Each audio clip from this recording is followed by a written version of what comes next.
Today we'll be making this ultra cute waterfall cake in Blender 4.5.3. On top of modeling everything, we will also be learning how to set up particle systems, set up an array, and how to set up the skin modifier. This tutorial is for anyone from a Blender beginner to someone more experienced who just wants to make something cute, but you need to at least be comfortable with the Blender interface, as I'll be adding objects and moving around the program pretty quickly. So if that speed is a little bit too fast for you, I have a complete beginner tutorial that will give you the foundations you need to then complete this tutorial. So you can click the pop-up that will come somewhere on the screen. The Blender project file for this project will also be available on Gumroad for $5 if you want to dig through the file yourself and also support me making tutorials. I'm also active on Instagram if you finish this project or any of my other tutorials. I've got the ultimate beginner picnic tutorial and I've got a surreal cake tutorial. I'm really on the cakes at the moment.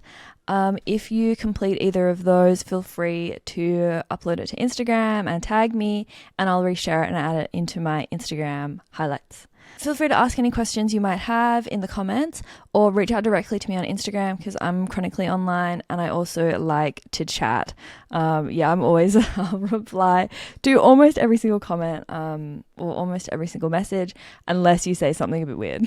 That's kind of how it goes. I'm going to go through my creative process a little bit, so skip this if you're only interested in my technique, but something that I want to emphasize is that you can have all the skills in the world and you can know Blender inside out and know every single tool and how to make perfect models.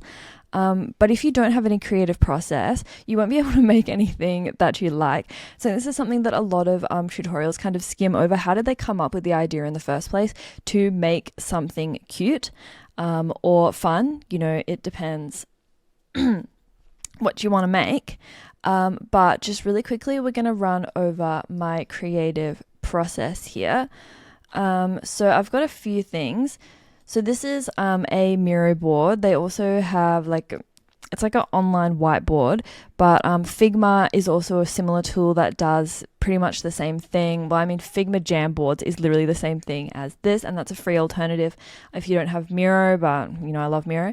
So my original thought here was I saw this cake that Kitty Cinderella made, and I was like, that is beautiful. And I was like, I could totally make that in Blender. Like, it just really captured me, and I was like, I love that. I think it's really pretty.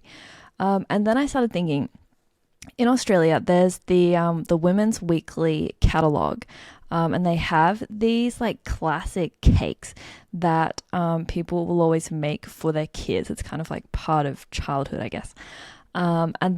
So these two cakes here are both from the Women's Weekly. I think it's Australian. But I had a cake exactly like this when I was a child. Where is it? This one here, that's me. I think this was my 7th birthday. And that's the mushroom cake.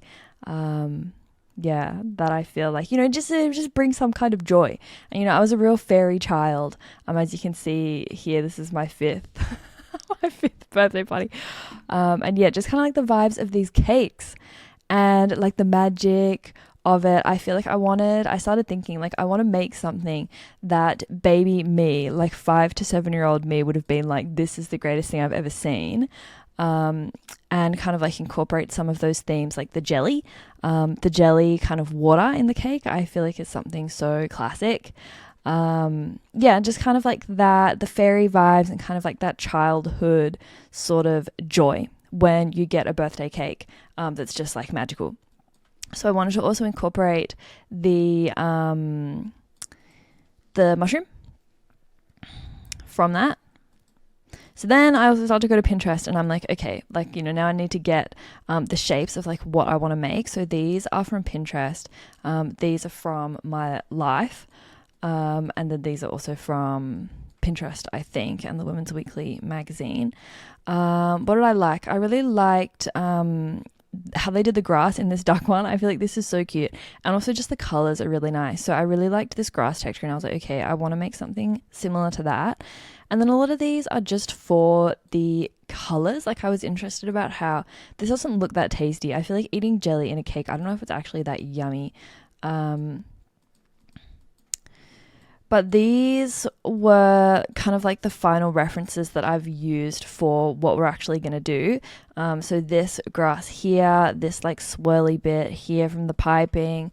I really like the piping on Cutie Cinderella's cake. I feel like that was a really great reference. I really liked these little like the way that they've made the flowers, and then the piping there, and also just the color, like the colorways here, is also what I've taken. But yeah, this is kind of like my reference board. I go through Pinterest and I find things that I like, and then I also do a sketch. So I've got my notebook here, but then it's like, can we see that?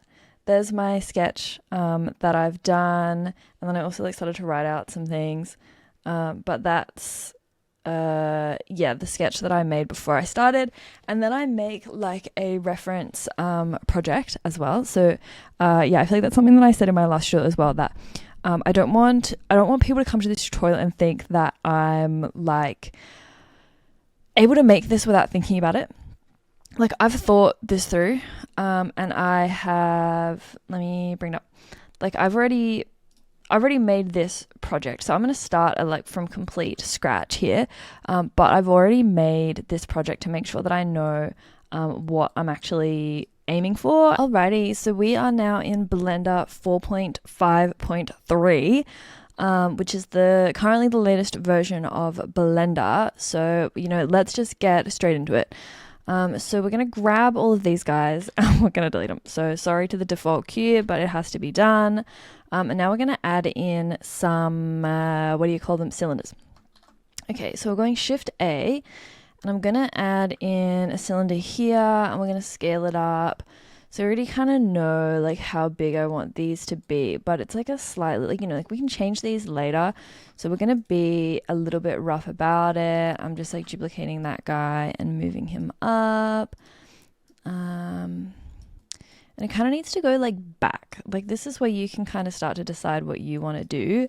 Like, how far back do you want this to go? Because you can have your pool be like pretty big, but then this has to go really far back and it will be like, touching the edge, which I just don't think is that cute. So I want it to come forwards like a little bit, so at least it feels a little bit more centered. Okay, cool. So we've got our kind of like general cake shapes. I'm feeling like that is looking relatively comfortable for me. Maybe is this bottom one too big? Should they be a bit like skinnier and taller? It's really up to you to decide. Because also take this tutorial as kind of the base, and you can add whatever you want to this. Like, don't let the way that I've done it stop you from doing it a different way.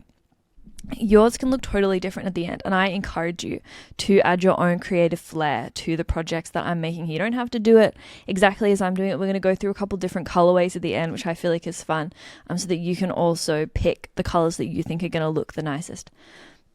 Jesus. Okay, we've got our cake shapes here. So now let's make these beveled around the edges. Sorry, I did that really quick, but we're into edit mode here. I'm also going to go slash and take this back into, we're going to apply scale. We're going to go Control A, and we're going to apply that scale just because we use the scale gizmo. It's all going to be out of whack, so we're applying a scale on both of those. And we're going to go back into this cake shape and go slash. And then we're going to grab all these edges here. So that's just Shift, and then what am I even doing? Shift and then Alt on the next loop, or you can just hold Alt and do it. I feel like I do it so quickly these days, I don't really think about it. Okay, and then we're beveling with Control B there. I think that's going to be fine. And we're going to do the same thing onto this one. And we're going to grab this top face, and we're going to grab this bottom face, and then we're going to bevel those as well. Okay, so now what we need, this is where it starts to get a little bit tricky. So we need to make that kind of waterfall section. So it needs to go down, and then it needs to like have the section for it to flow down. Now you can also use a water simulation here, but I don't know if I'd recommend it. I feel like you need to have a pretty beefy computer, and so many things can go wrong with a water simulation. But if you want to learn water simulations, I do also have a video about water simulations that I made a couple of years ago. I'm planning on doing an updated one because I do love a good water simulation. Anyway, I'm just going in here, grabbing this face and insetting it a few times just to give us this geometry that we need here. And then it's also like, how much space do you want for your water? So I reckon about here is going to be fine, because I also want to have some like mushrooms up here, and it's also going to get subdivided. So if we kind of turn on our subdivision surface modifier here, subdivision surface modifier, we can start to just like have that on while we're working. So I'm going to grab this face here and I'm going to go E to kind of make it go down. You know, maybe, is that big enough for me? Maybe I want to also take like this one down. Oh, this is where it gets difficult. So I feel like when you're in face select mode, it can become a little bit tricky to select your loops. So I think you need to click on that edge in there rather than that edge up there, to make sure that you get the right one. Like I tend to just click randomly until I get it, which isn't the best method. So, you know, do what I say, not what I do. Okay, so we've grabbed these faces here and we're going to go, and we're also, while we're here, we're going to grab these faces here because these also need to go downwards. I think these ones too. Is that going to work? Yeah, this is where it definitely gets a little bit more tricky, and you can kind of decide like how deep you want that to be. Like I feel like probably there is looking pretty good, but now our geometry is real funky. And I feel like for projects like this, I don't worry that much about the geometry.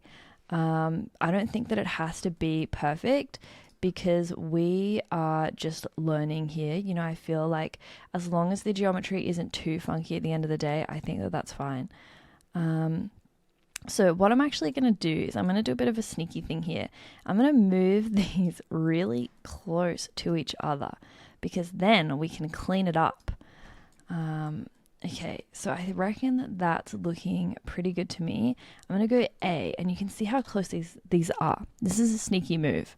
And then I'm going to go into mesh. I'm going to go clean up, and I'm going to go merge by distance. And we can see that's removed 0 vertices.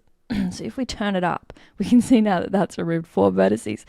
So it's removed the overlapping geometry here, which is what we wanted. So now we've cleaned up our geometry. We've done a bit of a dodgy thing there, but we're getting the same outcome. We're getting what we want. And I call that success. So let's turn our subdivision surface back on so that we can see what we're doing again. Now this needs an extra subdivision because like it just doesn't have enough geometry. So there you can see how it starts looking a lot nicer. There, I'm thinking that I might bevel these edges up here as well. But again, this is really up to you whether or not you want it to be a little bit sharper, or if you aren't stressed.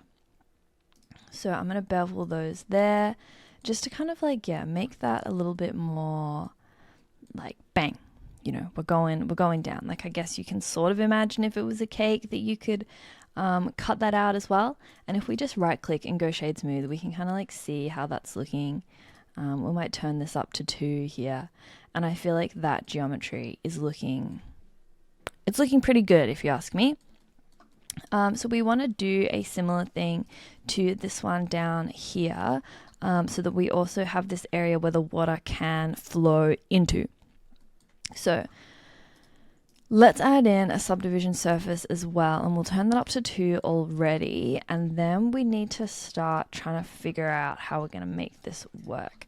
So I'm going to use the same technique, and I'm going to inset these faces here all the way in. Oh wow, this is so not aligned to the middle, is it? So we're going to make a bunch of these so we have geometry to work with. And then let's just like line these up while we're here. Oh look, it's not even that bad.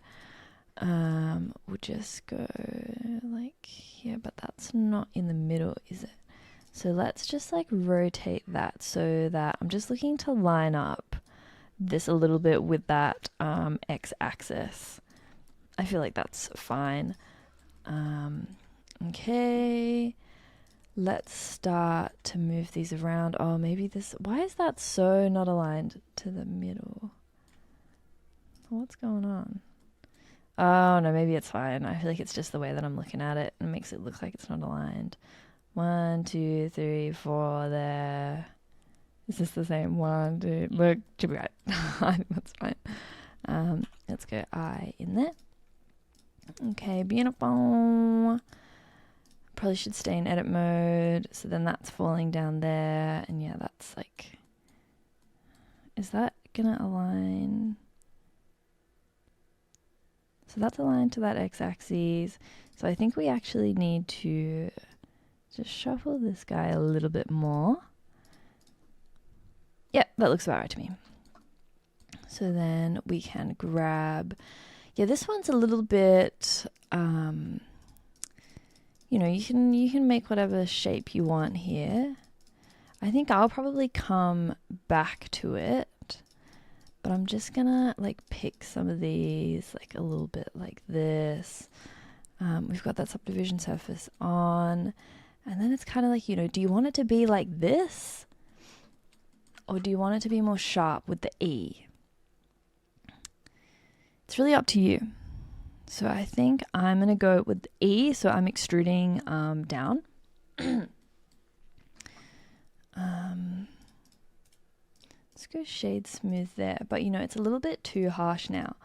So I think that what we're going to do to fix that is we're going to start like moving these around to just make it feel a little bit more natural. So what you can do is press G twice, and then you can slide your vertices or slide your edges.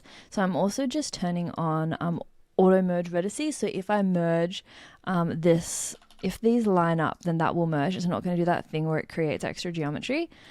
So then this is a good way to kind of like make it feel a little bit more natural there, so that you don't have these kind of like really harsh lines. So I'm just going to merge a few of these so that we kind of get this like organic looking pool shape. Jesus, I think I'm getting sick. Okay, let's go to local. And we're just going to shuffle these guys around a little bit to just kind of make it look how we want. And then this is going to be covered up like by the waterfall coming down anyway. But I feel like that pool is looking pretty nice. It's not like that even. But you know, we're not doing anything too destructive here today, so we can always come back to it. I love to say that.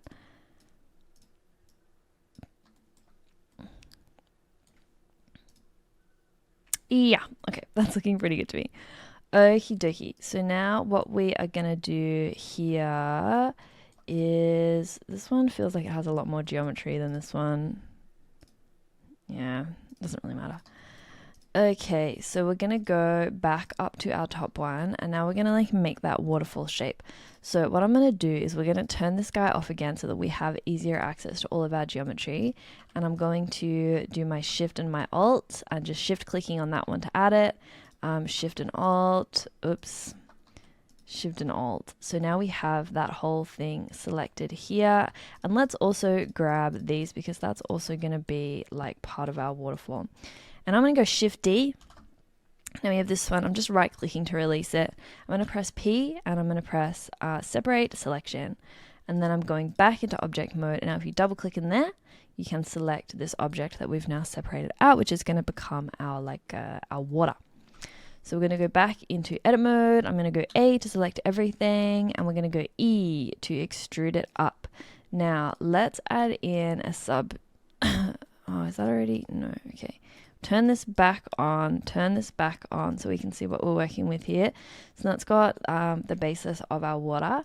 Back into edit mode, and I'm going to grab these three faces, and now you can just start like extruding them and moving them around. So it's like a little bit tricky because it rotates. So I'm going to turn this into the Y axis, and I'm going to start to like rotate these and go like E and rotate, and I'm going to move these down and around like this so that we get that looking right. Yeah, like it's not really,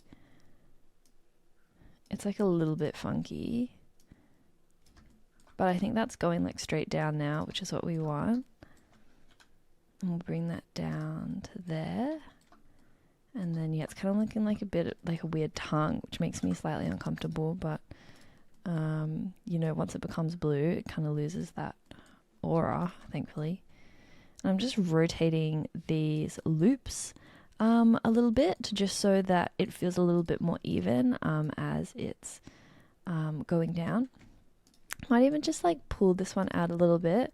I'm going to go and use the global here and just like move that out just a little bit. Okay, I feel like that's fine. That almost feels like it's maybe a little bit too wide. Just like, actually, maybe that's fine. Yeah, it's like slightly, it's not super even, but you know, it doesn't have to be. I feel like, yeah, look, that looks super wonky looking at it from this, looking at it from this direction. So let's just like fix that up a little bit, looking at it from that, that Y view. It's like, ooh, let's just go X here. Sorry, that's a slash, and then we'll look at it from our different, from our different axes. And then let's just fix him up a little bit. And I'm just a lot of selecting these loop edges here, which is a really important skill to have because it's so important and it saves you so much time. Like imagine if I was going through and clicking everything manually, it would take me forever. Beautiful. We'll just shuffle these guys over a little bit. Yeah, this is still like a little bit weird, eh? But should be right. Okay, so now that's a lot more even. Loving it. But yeah, we're kind of blocking out at this stage. So let's, I feel like that's also a good thing to talk about. The whole blocking out thing. So what I do is when I'm making a render, I will kind of very basically block it out, not worry too much about these kind of things, and just go for it at the start, because you can always come back to it. You know, you can add these details in later when you need to. Okay, so we're doing the same exact technique here. We're going to grab the bottoms of these. So it is a bit easier when you've used E down here, because then it's really easy to know that these are your bottom faces. Like you don't kind of have any slanted faces where you might have if you just move them down on the Z axis. So let's grab all these guys. You know, look, we got some funky geometry going on here. We got a what do we call a triangle? We probably shouldn't have any of those. Like it's best practice to have it all be in quads. But because I shuffled all of these around, it's not all in quads, but you know, look, we're making something cute here, so I don't feel like we need to worry too much. I'm just doing that same technique where I've duplicated that one, and then I have extruded it, and then yeah, there we go. So that's getting there. We've kind of got our pool of water, which is good news. Okay, but this needs to like go down and touch it a little bit more because it's not really doing that. Let's just go slash so that we can grab our guys, and let's just like pull them down just so it's touching like that. And we might even just like rotate it a little bit like that.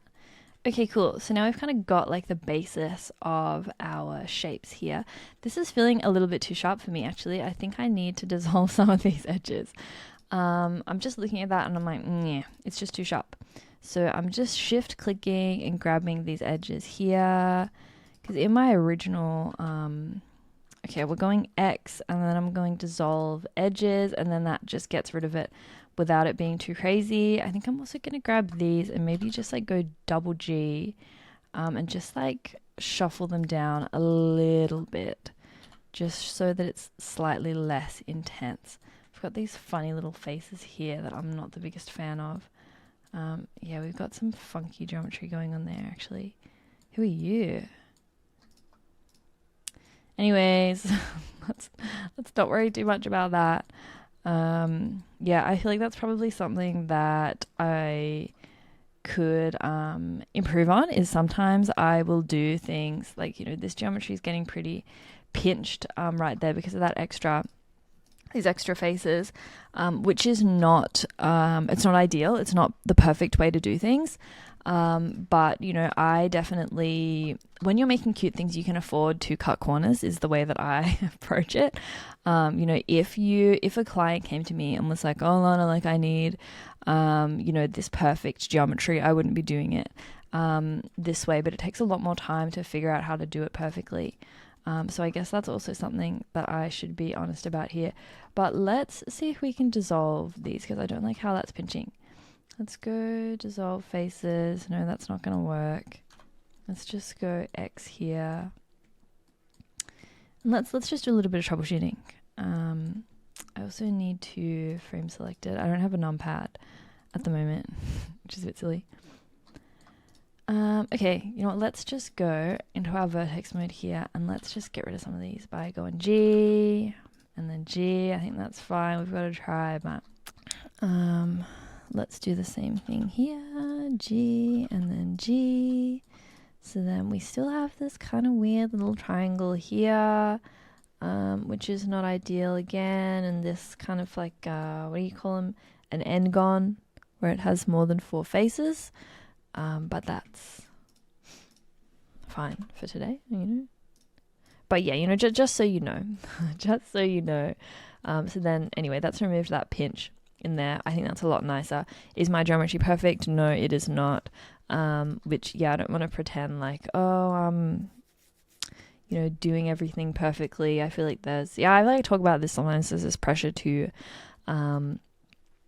always be the voice of authority when you are making content. I feel like everyone, when they make content, is always saying about how they know everything and the way they do things is the best way to do things, and they never really stop and tell you, like, actually I could do this better.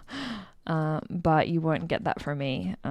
You will definitely be getting me saying about how I feel like I could improve. I don't really like how this is, this feels a little bit too skinny in here. It feels a little bit too like this.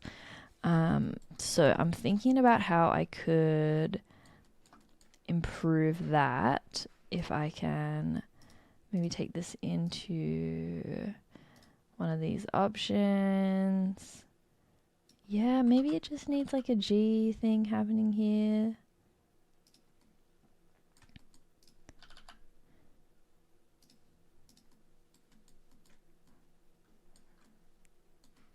But I've still got the same problem at the top. What if we grab both of these? Oh, sorry, we should just grab one. Yeah. Okay, that's a lot better. Let's do that on this side as well. Just pushing that out. It doesn't have to be perfectly even. A cake isn't going to be perfectly even, and probably no one's going to notice. But then that's slightly off, so we want to do the same thing down here, and just grab this edge here. We'll just pull this a little bit like that, and we'll do the same thing over here. And then if we turn that back on, what's that looking like? Yep, okay, that's looking pretty fun. Yeah, that feels a lot more natural to me, that kind of shape. Okay, beautiful. So now we have, I feel like this can scale up. That needs to be, we're going to reset that origin. We're going to go origin to geometry, and then when we scale that up, that's going to look a little bit nicer.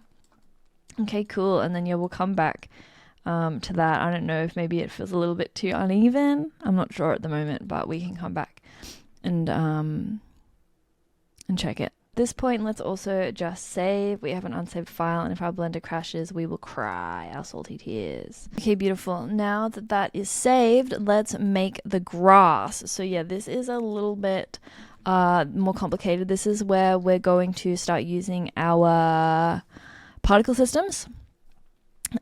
So let's get ready for that. So first we need to make our particle.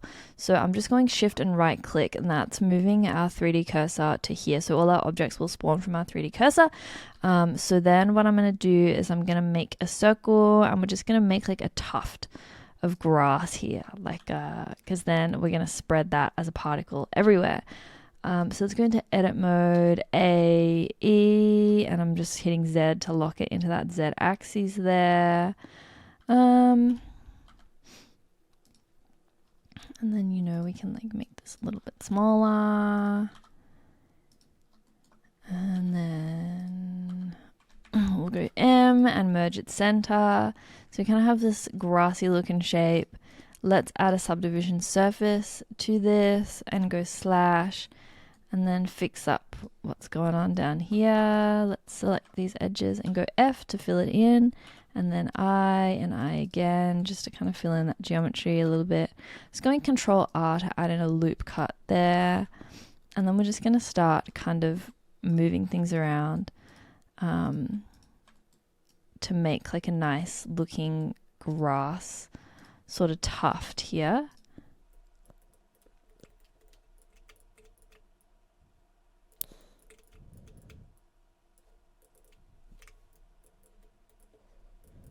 And then I just feel like I want it to be a bit more like this. I don't like how pointy it is. It's too pointy. It's too pointy. Okay, what we're gonna do is I feel like I've made it too pointy, so we're gonna delete this vertex. Oh gosh, we're gonna delete this vertex at the top, and I'm just gonna go E again, and then like S, and then we're just gonna fill that in with F. So that then it's just got that less pointy. It's too pointy before. So we kind of got like one strand here, but I just feel like it's still not, it's not quite right for me here. Okay, that's looking good. So now I'm going to duplicate it, and I'm going to start like editing it to make kind of like a real like tuft sort of look. I'm going to go into edge select, I think. And then we're going to like maybe make this one a bit more pointy. I feel like some of them could be pointier than others.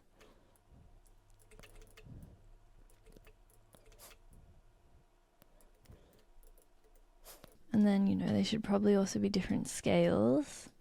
So then this one can like come down a little bit.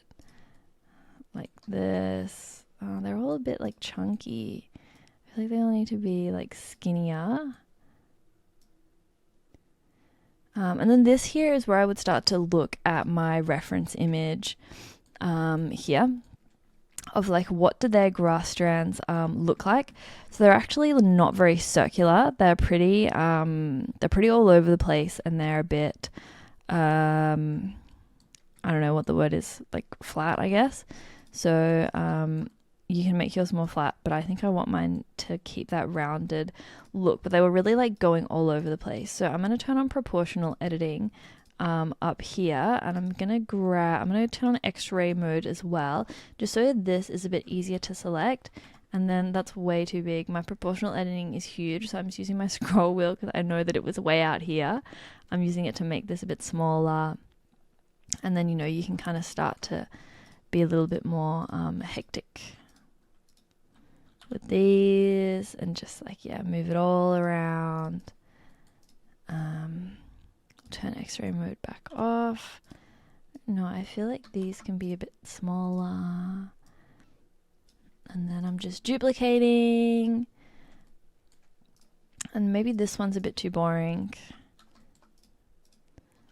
Let's grab that and we'll kind of like pull him around like that. And then this one should be a little bit bigger, I reckon. Maybe like this.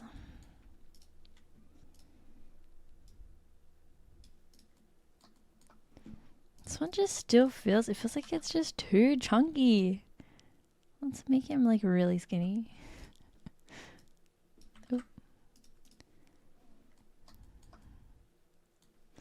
Now he's too big. Come down.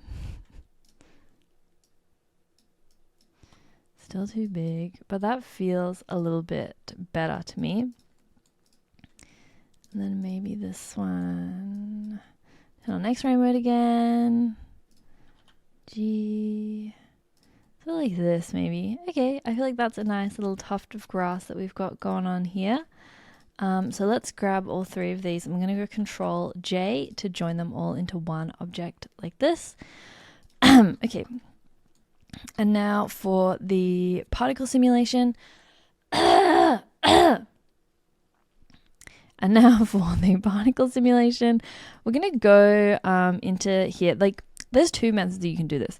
So you can either like apply this to the entire thing and use vertex groups to only apply it onto a certain section. But I just found that that was getting a little bit glitchy for me. It was still having little bits of grass go over the edges. And I was like, this is just not really going to work for anybody. So what I'm doing instead is I'm going to duplicate the faces where I want my grass to be. So I'm going to choose these inner ones here. Let's see if we can just grab these.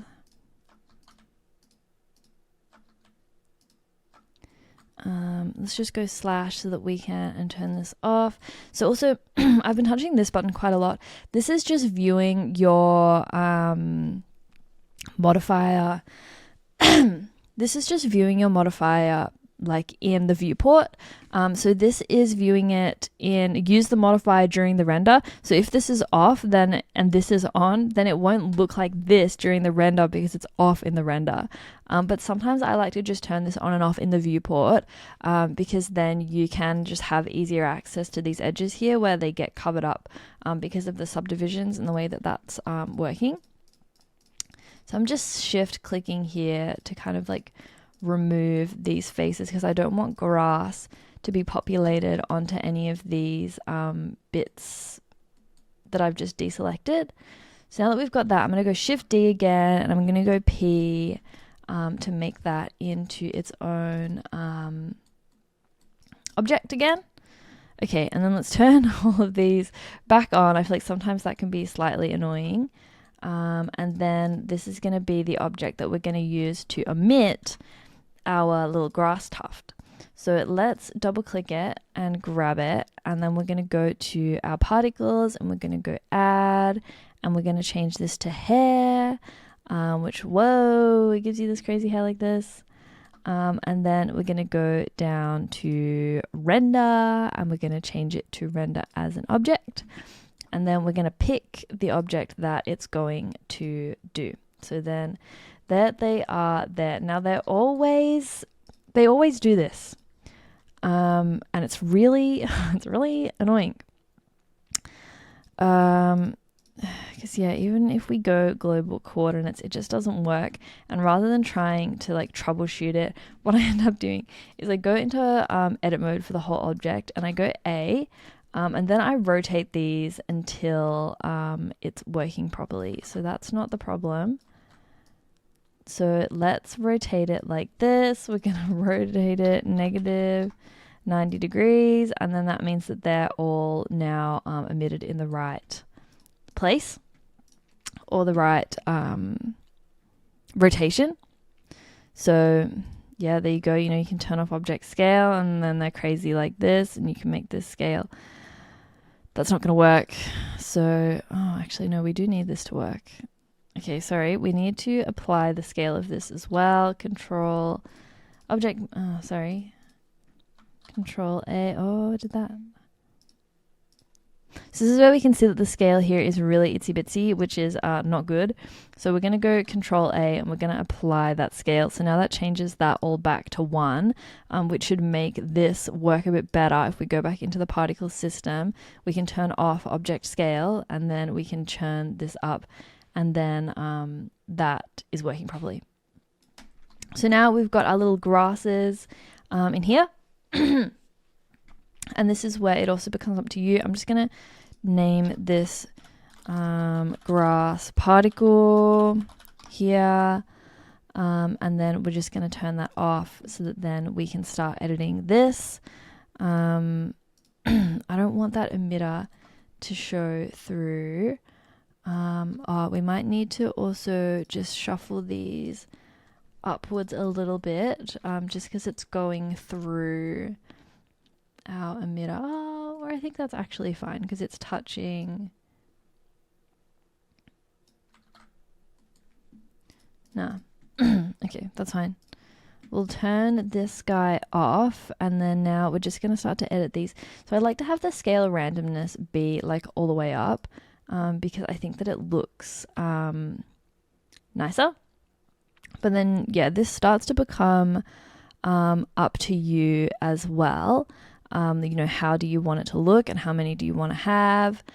We also need to turn on rotation here. So I'm just clicking advanced there to get the rotation options, because then we can start to randomize this. We can change the phase if that's something that you want to muck around with and get something that you like the look of. Yeah.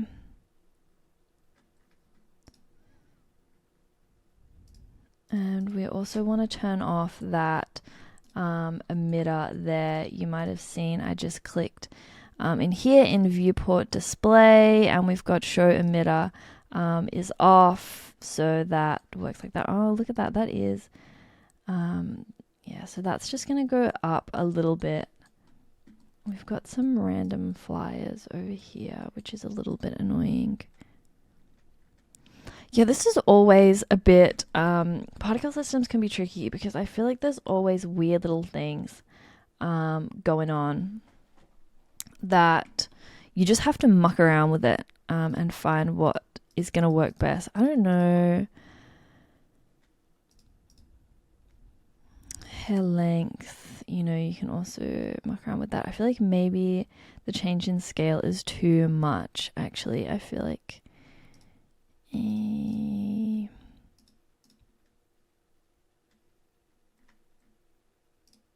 where is it? And then there's so many things in here that, yeah, it gets a bit difficult. So yeah, that scale randomness is actually too much. So I take that back. Don't listen to me. I feel like what we might do instead is have like the length be a little bit different.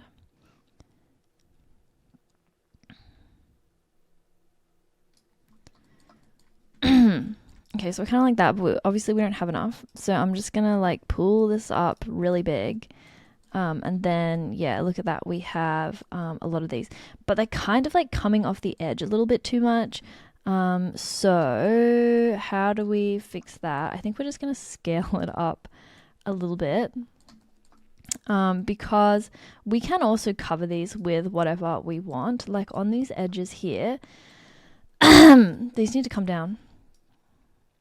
I do want them to be like, you know, look like they're coming out of the cake, but these are also going to be covered up.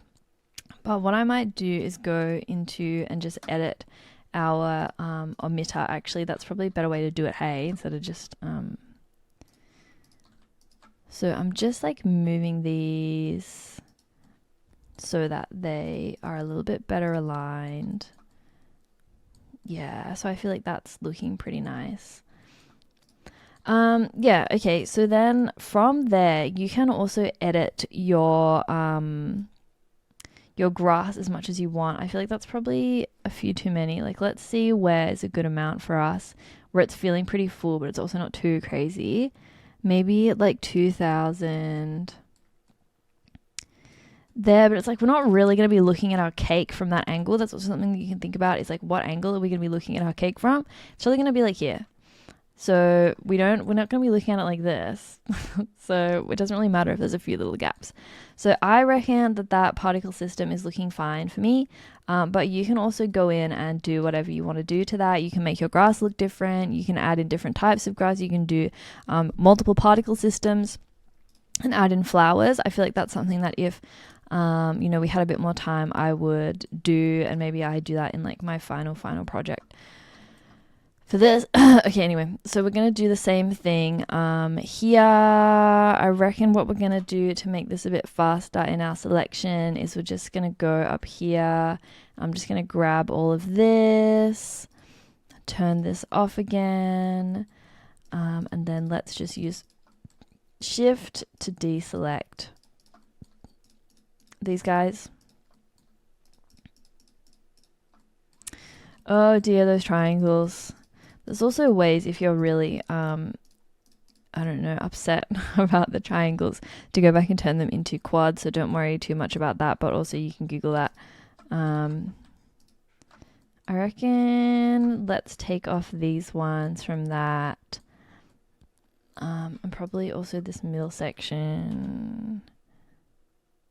Yeah, because we don't need that to have. I reckon that should be fine. Let's give that a go. So then we're going to go Shift D and we're going to go P. And let's double click on this guy. And we're going to go into our particles. We're going to go add, and then we're just going to click on this guy here, and we're going to pick this one. And then that brings it up again. But since this is a smaller area than this, we need to duplicate it. So we're going to click this button here, new particle system. It's going to duplicate it, and then we're just going to turn it up so it only affects the one that we have on this, and this one stays unaffected, but it's based on that original one.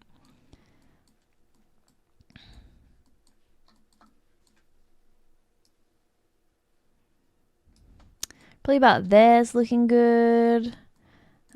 It's going over like a little bit, and I feel like that should also come up a little bit.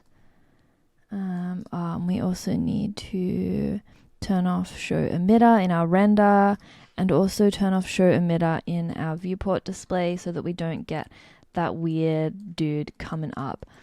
Sorry, I don't mean to call that plane weird. I feel like that's a bit rude.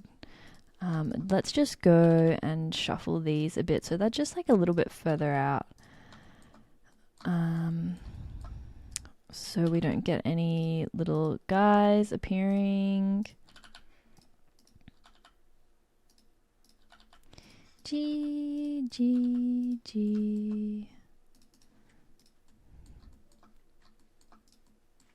I don't like how that's coming up there. I feel like it doesn't make sense. So let's just get rid of those faces. If we go X here, put it into face mode. I think we're just gonna straight up delete those faces. And then if we go back in, that's looking a lot better. Let's also get rid of this one and this one. Maybe like these ones here. And this one. And this one. Yeah. Okay, that's looking pretty good. Let's save there as well. And then I reckon here I also want to start adding in our materials. I feel like once you've kind of got, like, this is blocked out now. Like, I'm like, okay, we're blocked out. We know what's going on. So let's start to add in our materials. So if we go into rendered view, make sure you save before you do that. Hey, mine's freaking out. Let's go back into this other mode. Oh, sorry, this is an Eevee. I want to be in cycles. I'm going to put this into GPU. And then I'm going to go into edit and preferences. I'm going to make sure this is turned on to CUDA or optics. I think either's fine. I think we'll just go with optics. Okie dokie. And then we'll go back to cycles. Okay, cool. Now that's on, but we have no lights. So what I'm going to do is, I do this in every tutorial. I love HDRIs. I love them.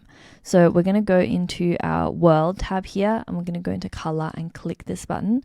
We're going to go to environment texture, and we're going to go open. And then I have some HDRIs downloaded. My favorite is called Solitude Interior. So that will be linked in the description. It looks like this. I just feel like it gives lovely, like, even lighting. I use it every day of my life. I love it. It's just the way that I have my Blender set up. If you go into your render tab and you click film and then you click transparent, then that gives you that look there so you don't have to worry about it. My render is going really fast because I have a really fancy graphics card. As you saw, I have a 4090, which means that my computer runs really fast. You don't need a 4090 to make this. It just means like I made this first one on my laptop, which is still like a pretty good laptop, but it doesn't run the real-time render this smoothly. So I will usually just hang out in here, and I would just, when I need to double check, I'll just bring it in here really briefly and not really move around the way that I do on this computer. Okay, I usually use this timeline and I make it into the shader editor. It's just like the way that I use Blender. I feel like at some point I should probably make my own layout, but I just haven't gone around to it. Okay, so I want my cake to be pink. So I'm clicking on this here, and we're just gonna like choose a nice pink. Want it to be bright. I want the roughness to be pretty low here, so it kind of reflects that light. And we're gonna do the same thing on the bottom. So we're just gonna add that pink cake material. And then for our grass, let's go in and grab this green. Is that gonna work? No, it's not, because we need to use our grass particle here. So are we on our grass particle? Yeah, okay. Since we've selected our grass particle, we just need to have that grass particle selected to be able to change the color of the grass. So there we go. We're just picking some basic materials here. And now we're going to pick our water. So we're going to do a new one here, and we're going to go all the way up into aqua. So I really want that super like aqua vibe. And then, you can, materials are also, again, really up to you. If you like this kind of like, it could be nice if all of them have really low roughness and you kind of get this like really shiny look on everything. I feel like that could actually be a really fun outcome if that was something that you wanted to have it look like. But I want slightly more, I just want a slightly different look today. So I think I'm going to keep these not that low. And I also want this water to have like, I want it to be translucent. I want it to feel like it's jelly. So what I'm going to do is we're going to keep the roughness really low, but I kind of want it to be a little bit more metallic. I'm just turning that up. And then we're going to go down here and we're going to turn the transmission up. And we're just going to play with this a bit until we kind of get what we want. So between IOR and transmission, we're going to play around and see what we can get. So if you make your IOR really high, it just becomes looking like metal. If it's really low, it kind of becomes like super transparent like that. But I want it to be like a little bit brighter. So we're also going to turn this all the way up in the white. You know what? This is actually like pretty cute and fun. This is pretty cute and fun. I feel like, but it's still not quite like aqua-y enough. But then if we go too far, it starts to become green. So this is a bit of a challenge when it comes to this part. Like, maybe it should be more metallic. But already we're kind of getting the basis for our cake. Feeling like this might actually be a bit too like big. So I'm going to go in and I'm going to grab my face here. I've got the proportional editing already on, which means that it will move all the things. Oh, sorry, it must be too small. So you can use your scroll wheel to make that proportional edit bigger, and that should be in the Z. So then it's just moving everything that is getting taken up.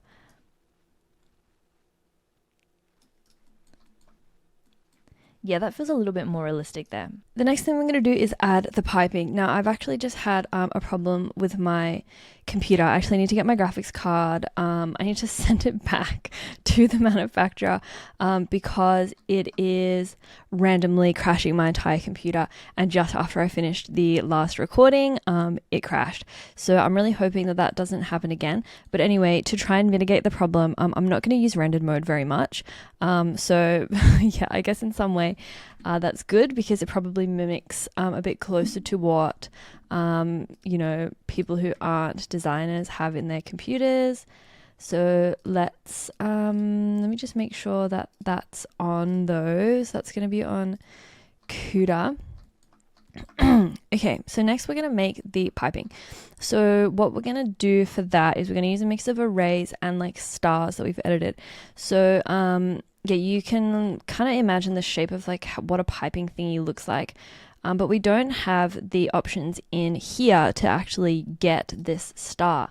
So I would sometimes like make a star from scratch, but you can search up extra mesh add-on blender and you can go to extra mesh objects here, and this is the add-on, so we'll just click get add-on. I'll also link this below, and you just drag it straight into your blender. Allow online access. Oh, I don't already have this on. Oh, allow online access. Okay, we'll drag and drop it in there. We'll just wait a minute. Okay, we'll press OK, and that's enabled. Oh, it's just having a moment. Okay, and then if we go Shift A again, when we go into mesh, we have extras down here and we have simple star. So this makes life so much easier than having to make it manually. So I'm going to turn this up to 10.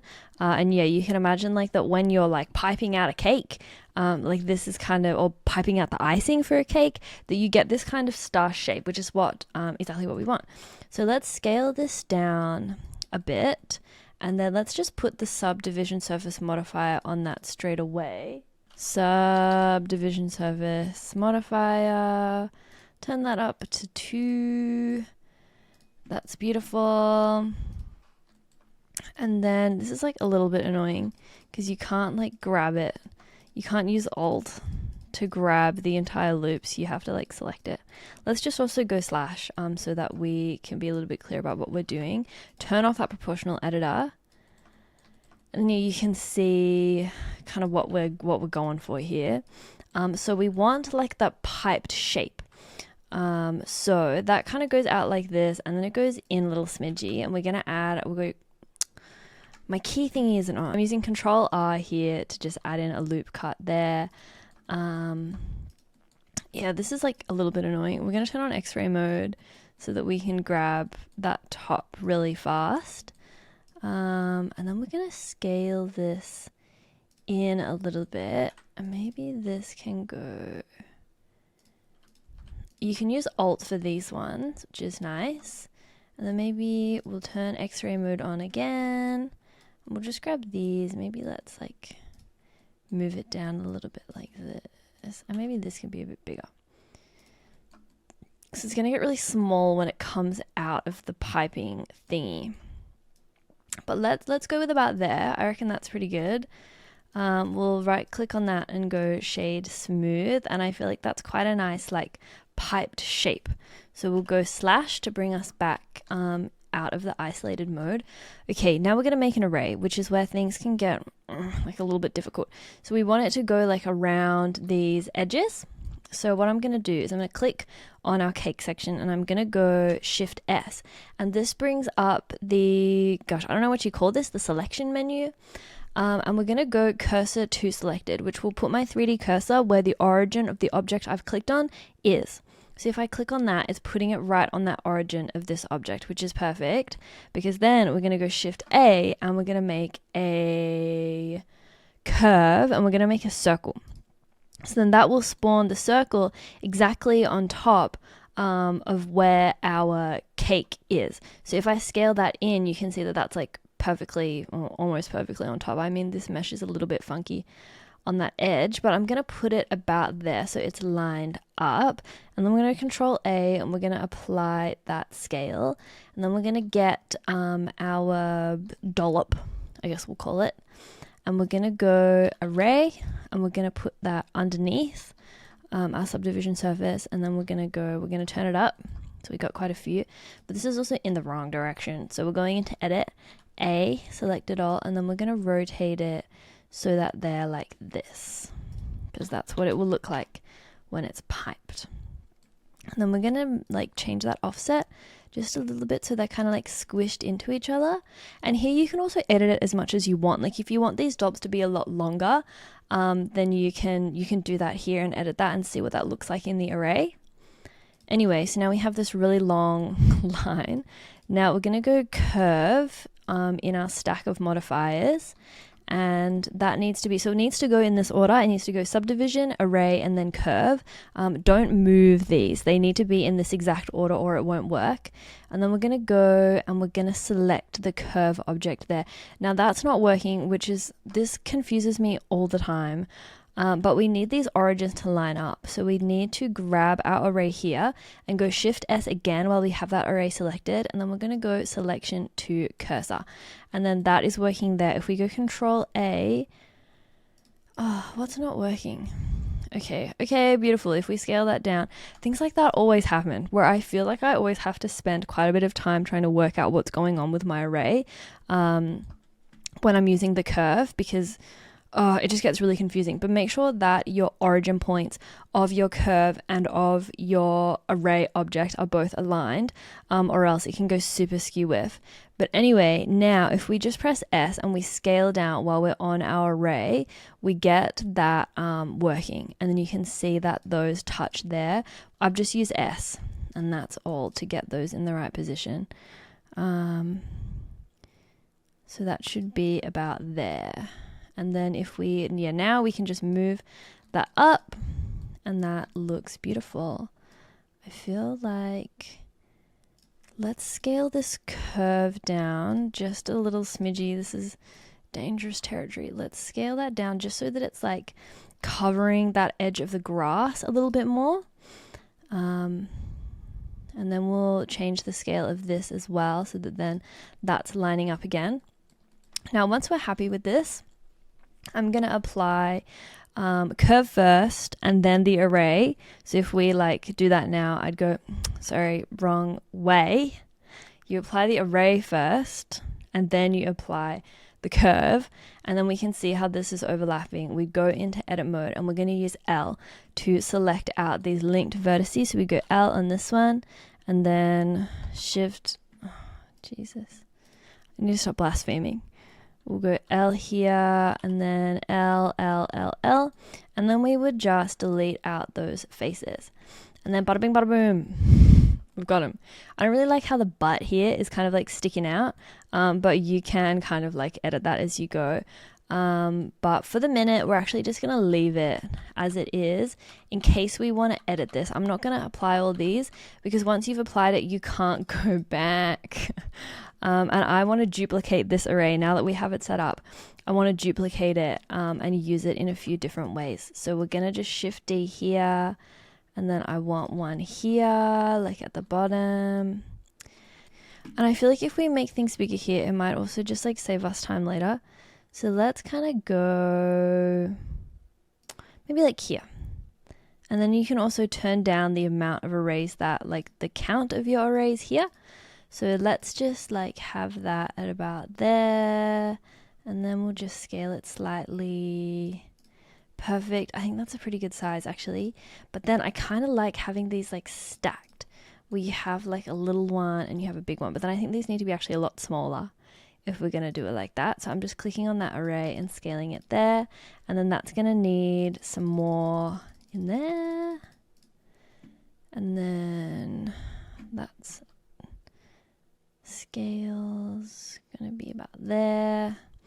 So then, yeah, I feel like that looks pretty cute to me. Let's duplicate this one and put him down there. And then this is also like a good chance where you can add in your own kinds of piping.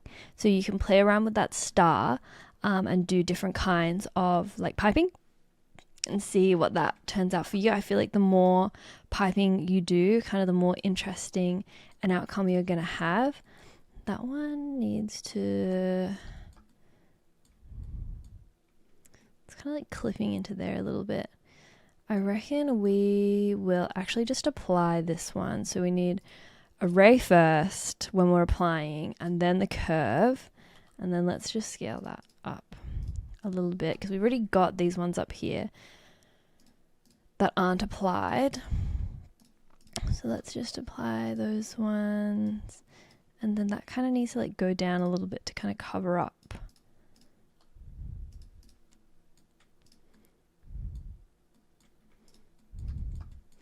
Okay, cute. Okay, so now we want to have the piping on this bigger one as well. So we're going to do the same thing. Click on this big guy here. We're going to go Shift A. That didn't really come up. Shift A, and we're going to go curve circle. Sorry, we're going to put our 3D cursor here. Shift S, and we're going to go cursor to selected. Shift A, and we're going to make that curve. Scale it up a little bit because it's too small at the moment. And then about there is good. Control A to apply that scale.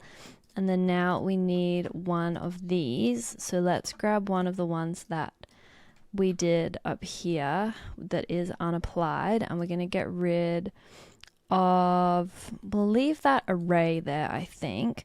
But we need to go Shift S and we need to go selection to cursor. So then we have our origins aligned. And then we're going to add the curve to this stack, and we're going to click curve object here, and we're going to grab that there. Now this has gone a bit skewiff, so what we're going to do is we're going to click on our curve, and we're going to go into object mode, edit mode. We're going to go A, and we're going to press N or tap that tiny little arrow in there, and then we can see the mean radius has changed, so that it's scaling it wrong. So if you change that to 1, then you get the same scale. That has thrown me off so many times. It threw me off just then, which is why I had to re-record it. Yeah, that is such an annoying thing with arrays. So yeah, between lining up your origins and making sure the mean radius is 1 on your curve, you should be okay to do these arrays. But now that that's all sorted, we can move this up and see what that's looking like. I kind of want these to be bigger since this is like a bigger section. So I've just pressed S to do that. And let's just change that offset. Whoa. It almost needs to be like, you can also like hide these at the back if you want. That should be fine. So now it's like this. Should this be bigger? I don't know. I feel like I'm in two minds about it. I feel like in my other one, I've got it really big, but how much bigger should it be? It's like, that just feels too big. No, I reckon that's fine. And then let's make a second one. And we'll just move it down to this bottom bit. And then let's do the same thing and just move these down and then go S and make these a lot smaller. But then we'll turn up our count a lot. Since they're smaller, it's less important that they line up. And then like that. So then, yeah, our cake is starting to look quite cakey, which is good. Since we don't actually need to apply these ones, since we don't need to edit it, that means we have ones that,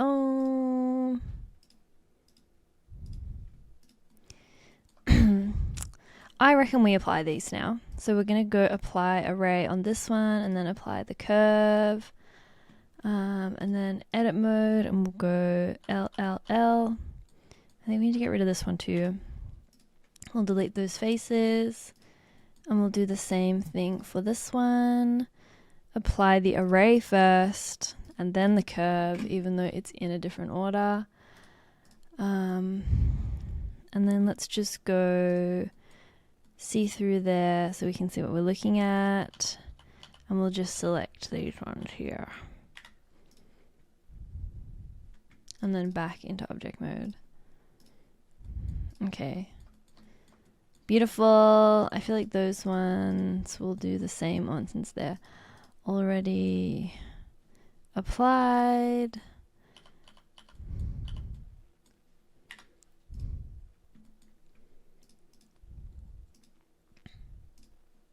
Do the same on the little one.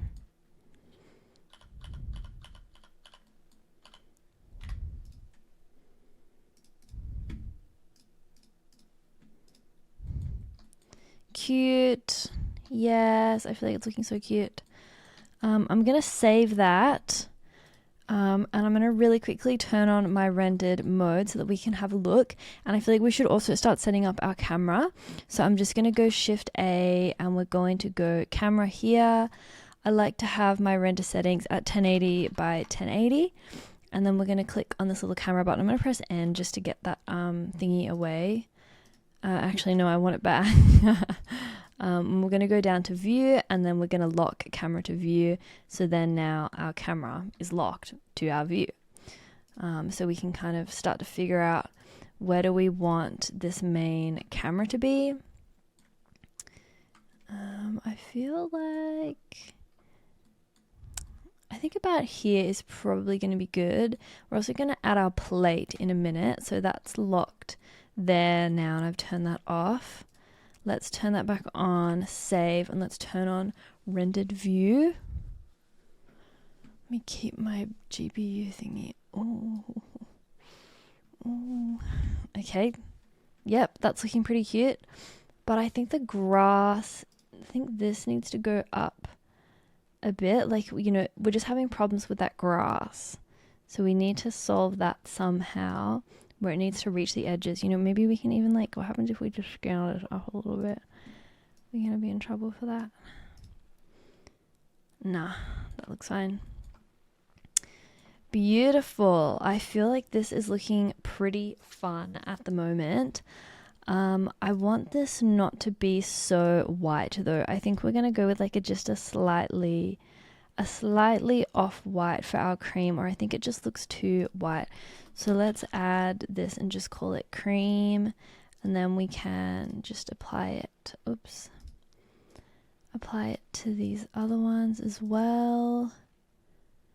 Oh gosh, I'm just scared of my graphics card crashing. It's getting warmer. It's nerve-wracking. We'll just scale this up a little bit.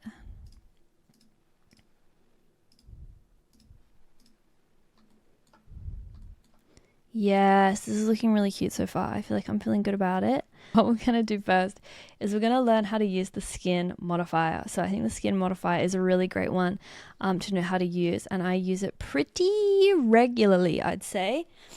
Just hoping my graphics card's going to not be freaking out while I'm doing this. Okay, so the skin modifier, we're going to use it to make like these kind of vines that we're going to have our little roses be on. So let's go shift and right click there, and we're going to go shift A, and we're going to add in a plane, and then we're just going to rotate it towards us. I've just pressed R twice there, and then we're just going to line up this top vertice like somewhere up there. We're going to edit mode and then vertex mode, and we're going to select these three here. We're going to delete them, so we're only left with this single vertice. So this is what we need for our skin modifier.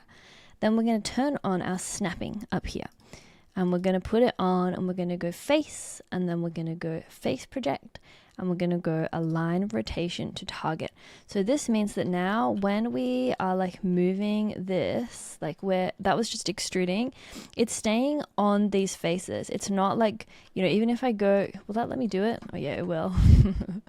Let's see, like it's always going to line up to a face. Like I guess if I do it like that, that's still lining it up onto the nearest face where my cursor was, which is super convenient.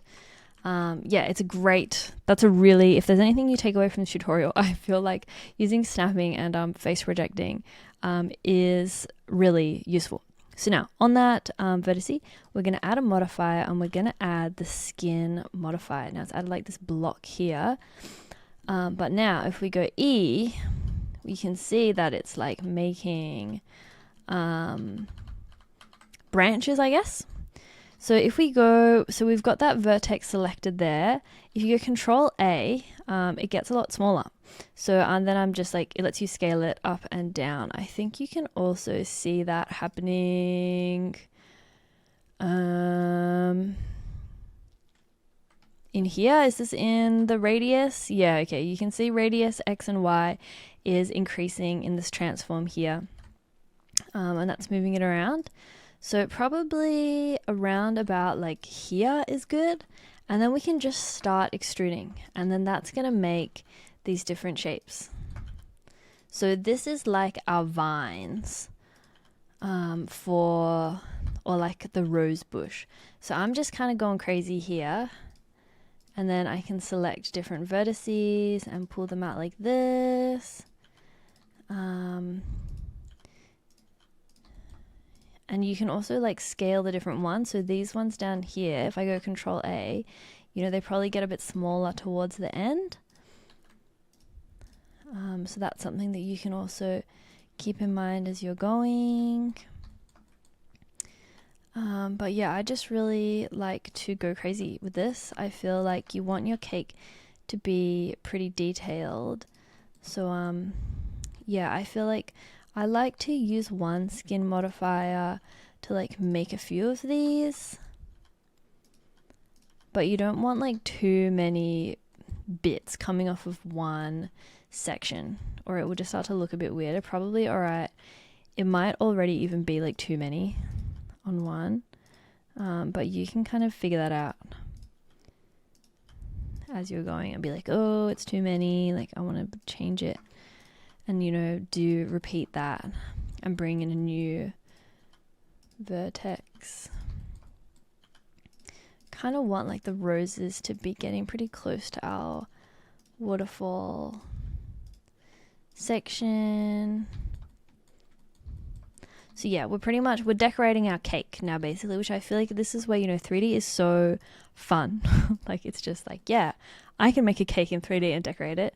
Like I don't know how to pipe, but you know, I know how to, I'm not very good at baking. Like I'm okay at it, but I don't usually do this kind of stuff. But I can fulfill my cake making dreams in Blender.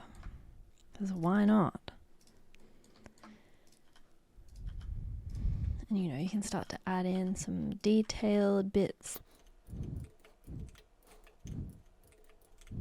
So yeah, I'm literally just extruding and Control A-ing here to try and like get these more detailed sections. I'm so scared my computer's gonna crash.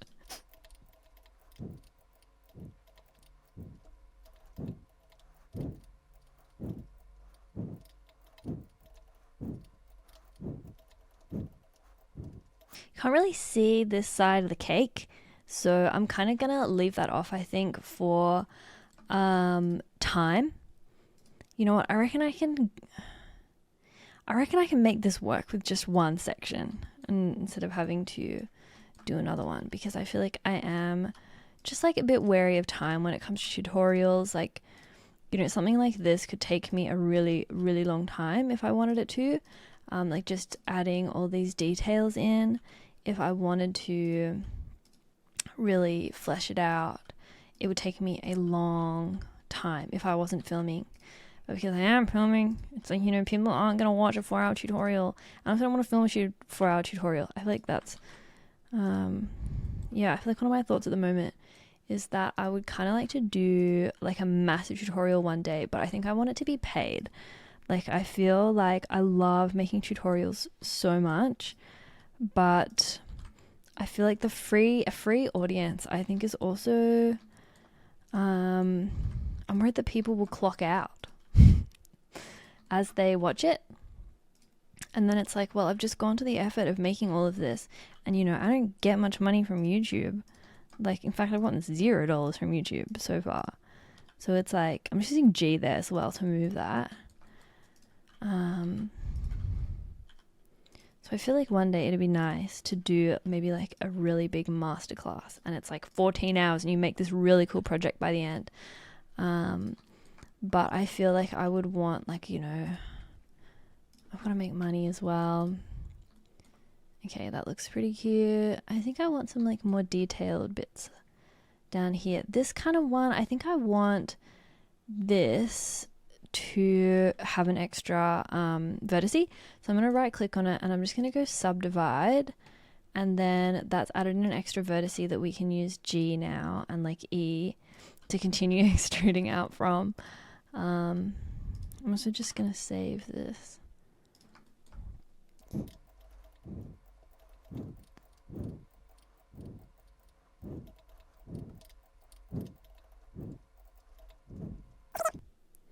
But But yeah, we're also going to do the same thing down here, I reckon.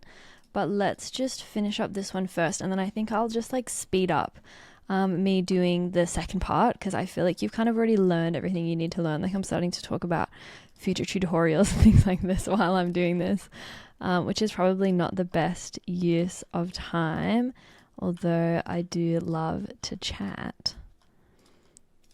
I feel like it makes sense if some of these kind of like go like this a little bit. We don't want them to just like disappear or just like suddenly stop when it probably wouldn't. Okay, I think that looks pretty cool. So that's using the skin modifier. So we're just going to save that and we'll try branch smoothing. Is that going to do anything for us? Not really. Let's add a subdivision surface on top of it. And then that kind of gives it a smoother look rather than that chunky look. And then if we shade smooth on that, I feel like that's looking pretty cool there. Okay, let's make our little roses. So we're going to go Shift A and we're going to add in a simple star again. Let's just go slash to pull us into a separate window here. And then this is just a 5-point star rather than a 10-point star. And then let's bring this down and we're going to go E and we're going to go S. And then we're also going to rotate this. It doesn't look quite right. Let's add on a subdivision surface so we can see what's actually happening here. Okay, actually it's fine. And let's go E again. And then we'll keep on rotating that. And let's scale it down. And then, yeah, that's actually looking pretty cute. And then let's just go E one more time. And then we're going to press M. And then we're going to go merge at center. Oh, yes. It's so cute. I love this. Okay. And that's very sweet. So then that's kind of like our flower. So that's beautiful. I wanted to go shade smooth, but the change star thing is at the top, which is also convenient because it does mean that you can, like, I wonder if I can do it like this. No, it won't let me. Like, it will take you back. But it is convenient to be able to change it after, because a lot of things in Blender you kind of can't change it once it's done. Yeah, I really like that. I think it's super cute. But we also need to add like a little leaf on there. Like I want to have these little leaves kind of coming off. So let's just do this directly inside the object. So if we just grab this vertice down here and we just go Shift S, cursor to selected, and then we're just going to add in a plane here, and then this is like the basis of our leaf. I'm just going to extrude it down a bit, and let's go into face select mode, and we'll just go E and then S and then Control R to get that loop cut in there. And this doesn't have to be you know, the best leaf you've seen in your life. It's just going to be pretty small.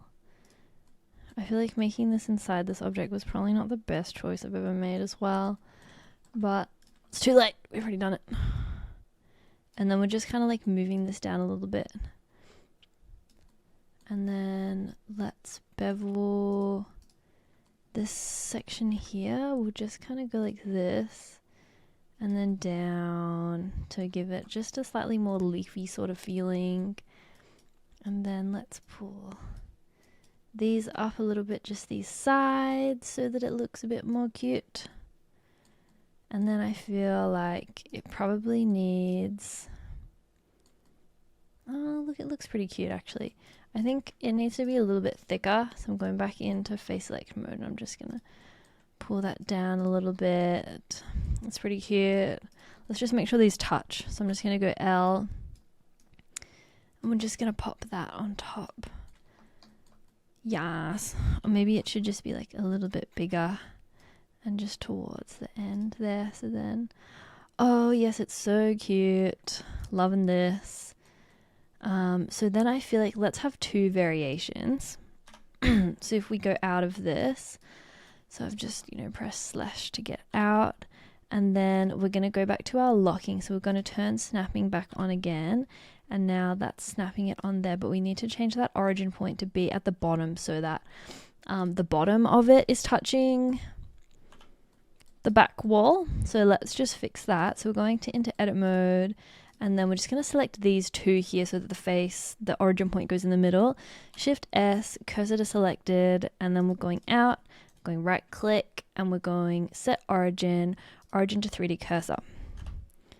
And then now, there we go. Now if we just press G, it's aligning properly there. So we kind of want like two variations. So I want one with just one leaf, and then I think I want one with another leaf as well. So it's like 2 leaves. That's freaking out a little bit. Let's turn that off. I'm so scared that my computer's gonna crash. So then we've kind of got like that there. Yes. That's not quite right, is it? Let's just edit that a little bit. Like I want it to look even. Yeah, that's a bit more even. Cool. Okay, and once you've got these two little guys here, this is a really important step. We want to apply our materials because we're going to duplicate these a whole bunch of times. I think you could also use an instance here, but that's not what I'm going to do. So we're going to grab L on here, and then we're going to make a new color. So I think we're going to go for like this quite like a bit of a darker pink. So that will be our flower color. So let's just call it that. And then in this materials tab over here, now we can see flower, we can see this plus button. So we're going to click on that. I'm going to add a new material and we're going to call it leaf.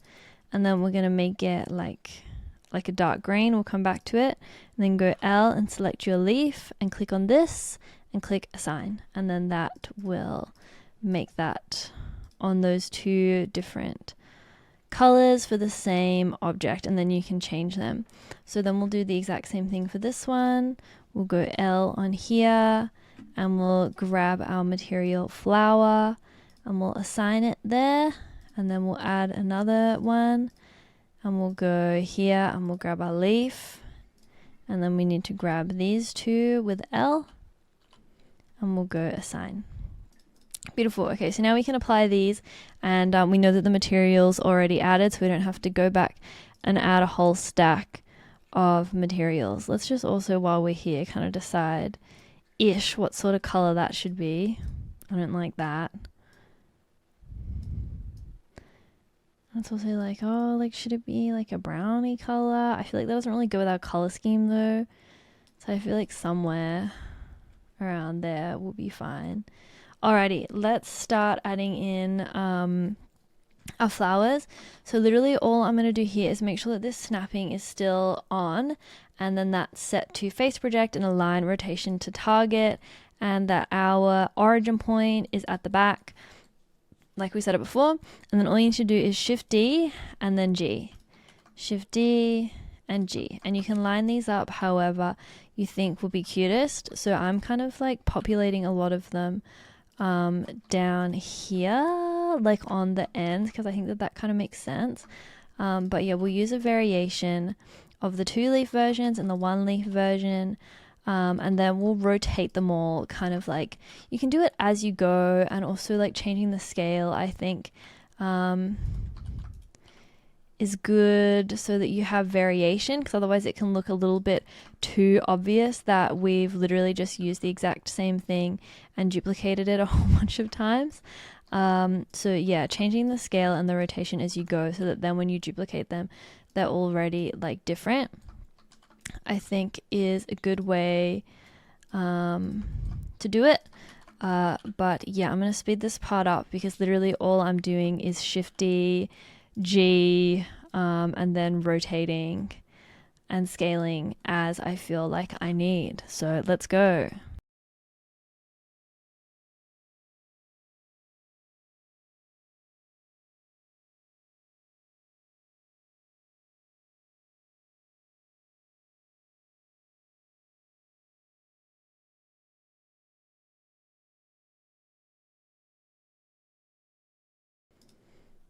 Okay, let's see how that's looking.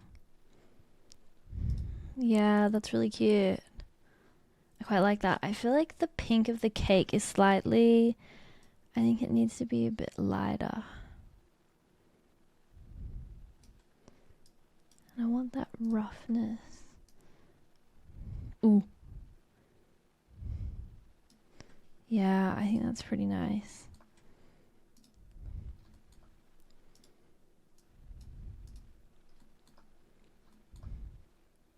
Yeah, super cute. Super cute. And then I think I also want this flower material to be really low roughness, so it's really shiny. I feel like it looks more pretty. And then what about this? Can you be low roughness? Yeah, that's pretty. Yep, I'm quite liking that. Okay, so we also need to do a similar thing on the bottom of the cake. So we'll just use the exact same technique. I don't know, why is this looking like, I feel like maybe it needs to go a bit greener. Maybe it needs to be like lighter.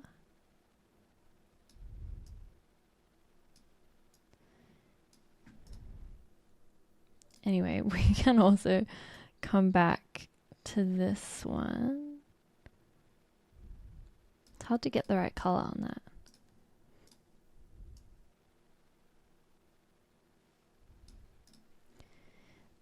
Anyways, so we also need to do the same thing down the bottom of the cake.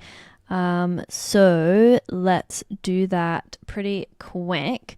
So I think we will do the same thing, but we will, yeah, make it pretty quick. So it's the exact same thing. So I'm adding in a plane. I'll just run through it really quickly again, and then I'm just going to line up. Oh yeah, we still have our snapping on, but it doesn't really matter. We've got a plane, edit mode, vertex mode. We'll delete these three here. Delete those vertices, and then we've just got this one here. And since this bottom bit of the cake is so big, we only need to cover the section that we can see with our camera, unless you want to be able to do like a full 360 of this. I'm only going to show you how to do what's in the camera because we don't have the time. But you can go and do it, you know, like at the end of the video. Maybe I'll go and make this project a little bit more finalized, but it also just depends how you want, how you want to show your work. If you always need to do a full 360, sometimes you don't.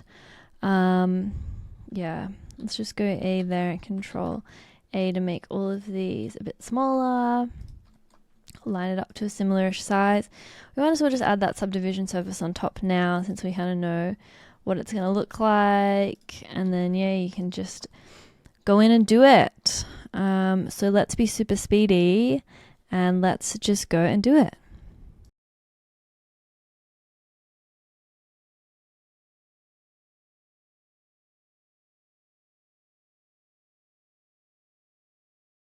Okay, let's save that and have a little look-sees. Yeah, that's pretty cute. Okay, it's mushroom time. So, the mushrooms are like pretty simple to make. So we're gonna make like a couple of bigger ones up here is my plan. So let's put our 3D cursor over here with a shift and a right click. And then we're just going in a circle. And we're going to scale that down, and that's going to, whoops, let's turn off our snapping there. Let's go into edit mode, and we'll go F to fill that in, and then just going to go E and Z to just lock it on that Z axis, and then we'll scale it in a little bit. Let's just like lock us into this Y axis so we can kind of see what's going on a little bit better. And look, you can see how this is going to become a mushroom. So I'm just going E, and that's looking automatically in the Z axes, clicking, and then S, E, S. Okay, that's pretty much good there, I reckon. So that's kind of given us our mushroom shape. I'm just going to go Control R and add in a couple of loop cuts here. And then we're going to go into face select mode, and we're going to inset this a little bit, and then we're going to go E and go up, so that then it kind of really gives that mushroomy shape.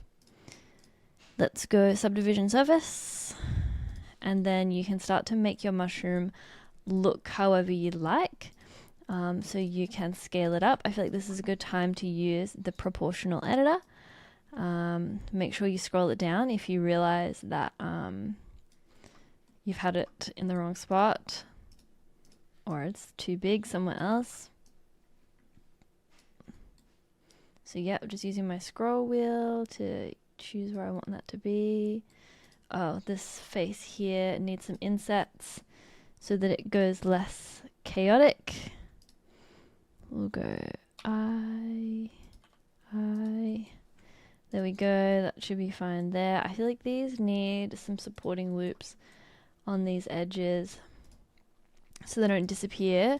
So let's just Alt and then Shift and Alt, and then we'll just like add a little bevel on here, and then you can see that's brought back the thickness. Is this mushroomy enough? I don't know.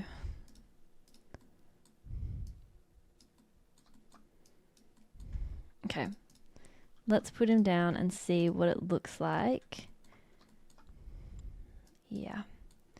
Yeah, that's pretty good. So then we also need like cylinders that are going to like be the stalks. So it's like, you know, we can add it as part of our mushroom or not. Like here we can kind of scale in, turn off that proportional editor, we can scale in this and then go E down. And then this needs a bevel because otherwise it's just totally unsupported. Let's turn off this, turn off that subdivision surface for a second so that we can get access to this loop. We'll turn it back on, and then if we go Control B, there she is.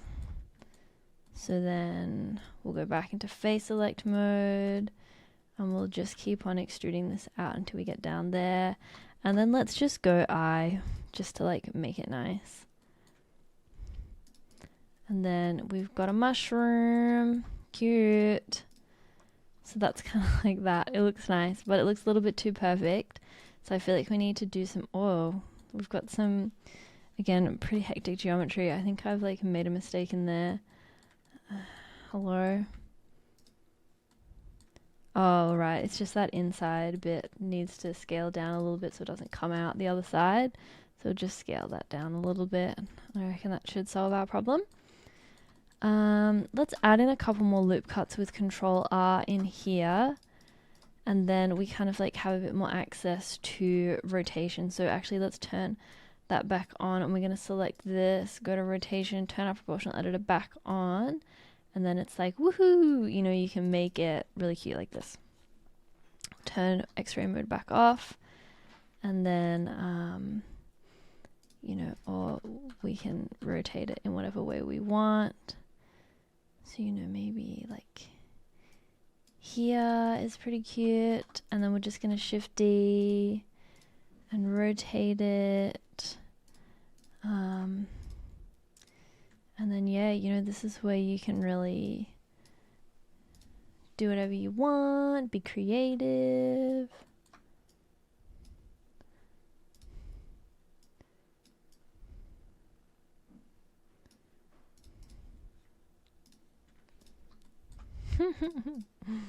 Cute.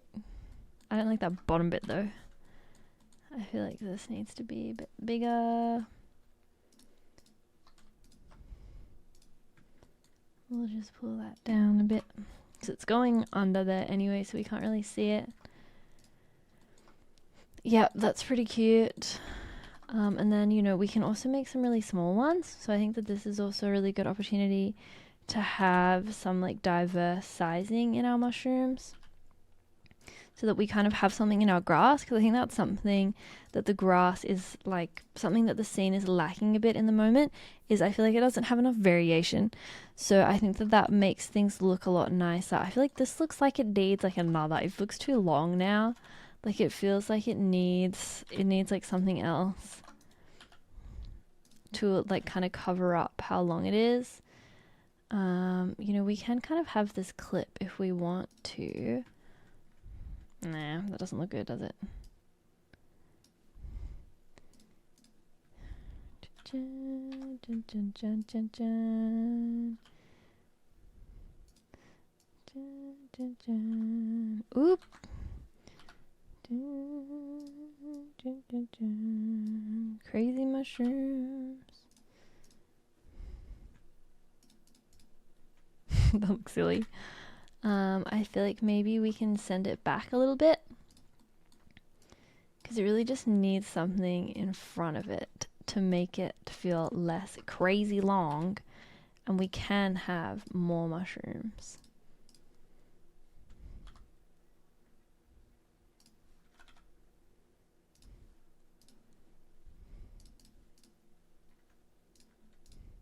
But then it's like, oh, no, we can't see the bottom at all.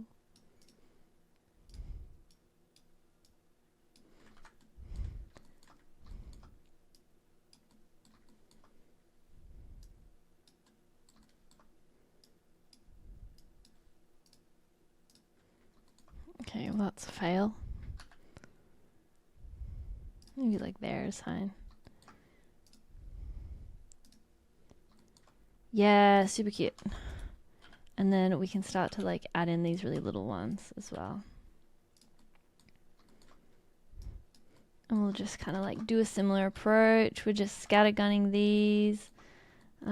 These should probably be in global, so then we can just like move these around. That's another thing. I feel like just pay attention to where your transformation orientation is aligned to, because yeah, if you're in the wrong one, it can get really silly really quickly. And you can also use shortcuts here, so we can get like G and X. Sometimes I'll do that, and people in my comments were like, Lana, why don't you use shortcuts? And the truth is that it's because I feel like sometimes it takes me longer, because I start to get confused between the different axes, and it just ends up not being that fast. And then I just feel regretful, and I'm like, why did I listen to the people in my comment section? You know, sometimes people have great suggestions, you know, just to be clear on that. But, you know, sometimes people are just a bit rude. I don't know, I feel like I shouldn't be listening to that. Well, I don't know, not that it's like a bad suggestion.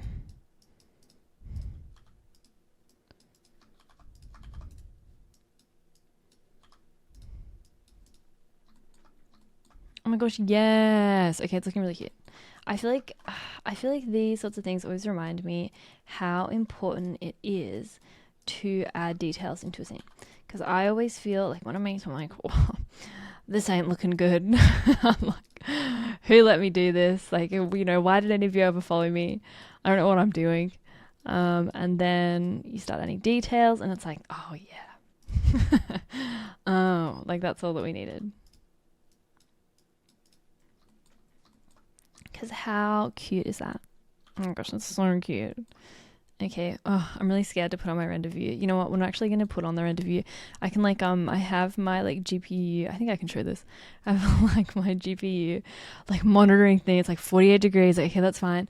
But this just keeps on maxing itself out, and then it crashes. I already put this down to 90%. Anyways, this is my struggle at the moment, and I'm living in fear. But doesn't matter. Oh, I should have done the materials on these mushrooms. Yeah, this is something that that's so cute. Okay, this is something that I keep on mucking up. Just do your materials before you start duplicating things, or use instances. I feel like I don't usually use instances, so I'm not applying it in this project. But this is going to be annoying, because these are two separate sections, so we're gonna like assign the faces to that. I reckon that we can be really cheeky and get away with not applying anything to the stalks. But what color is a mushroom? What color is a mushroom? I feel like pink is a good color. Okay, another trick that I'm actually going to do instead of applying these is you can grab all the ones that you want to have the same material applied to, and then select one with shift click. So I've selected all of those with shift and clicking. The last one, select one that has the material already applied, and you can go into object, link, and you can go link materials, and then that will give those all the same material. So that's super cute. But then for this one, this is a little bit tricky because we didn't separate the the mushroom stalk from the rest. So I kind of want to keep my mushroom stalks like a grayish sort of color, but then I want these ones to be a different color. So what I'm going to do is we're just going to like do our loop selection. So we're just going to click on that edge while we're shift clicking. So shift and alt, and then we go into our materials tab down here. We will go, let's just go like mushroom top. Let's just call it that for a second instead of flower. And then it can be like that, roughness really low, assign there. And then the rest. This is making me so nervous. I can hear my fan starting to go. We're going to do the same thing here. So we'll select all of those guys, add a new one, and we'll call this mushroom stalk. And then that can kind of be probably like there, and we'll go assign to that. And that's how you have two different materials on the same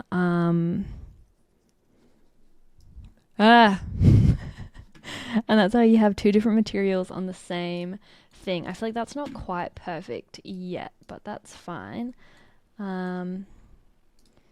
So let's do the same thing here. Yeah, this was a mistake. I didn't mean to do it this way. You know what, to keep things easier on my graphics card, I'm actually going to switch into material preview because I am scared. If you can't tell. So let's add a new material there, and then we'll assign that to mushroom top. Assign you, and then we'll do the same thing.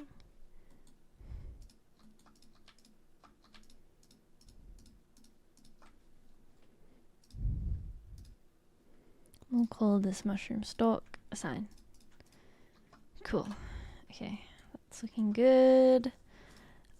For the minute, let's just give these all mushroom top, because I've just shown you how to do it, so you don't need me to show you again. That's something that we can fix in the final version. Yeah, okay, and then let's just add more down here as well. I feel like maybe, I wonder if we can just like snap it to down here. Yeah, the rotation can be a little bit funky, but sometimes that snapping can just make life a lot easier and faster. But now that it's in the right spot, we can just use... There's funny little sparkles coming up, it's cute. From the material preview. It's been a good while since I've used material preview. And then it's like we kind of want to like change our silhouette just like a little bit, but it's like, should we have like the bigger mushrooms like down here as well? Probably yes.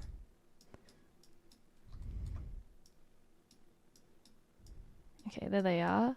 Because I like how that changes the silhouette. I feel like it makes it a lot more interesting.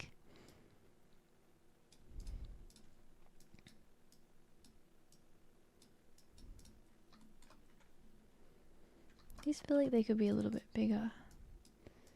Well, these need to change, or else they'll look too similar. That's fine that that's clipping as well. I'm not really worried about that. That's down a bit too far.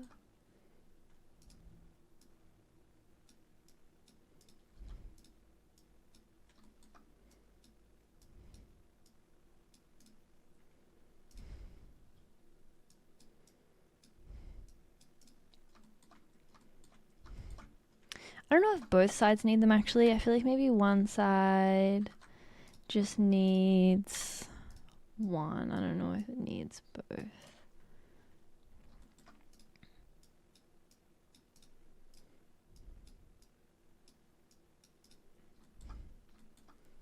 Yeah, I feel like that's pretty cute. And then, yeah, I feel like flowers would also be super cute in this.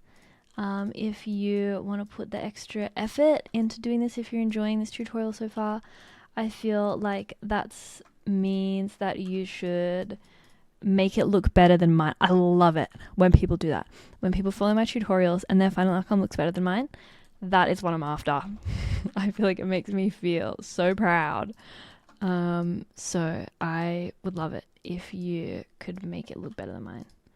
Because I'm like, yes, job done, you know?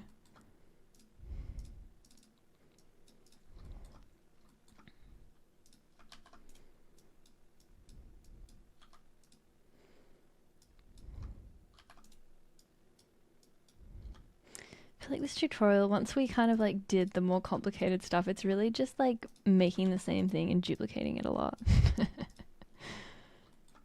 But you know what they say, work smarter, not harder. Where are we up to? Okay, cool. I think that is our mushrooms pretty well sorted.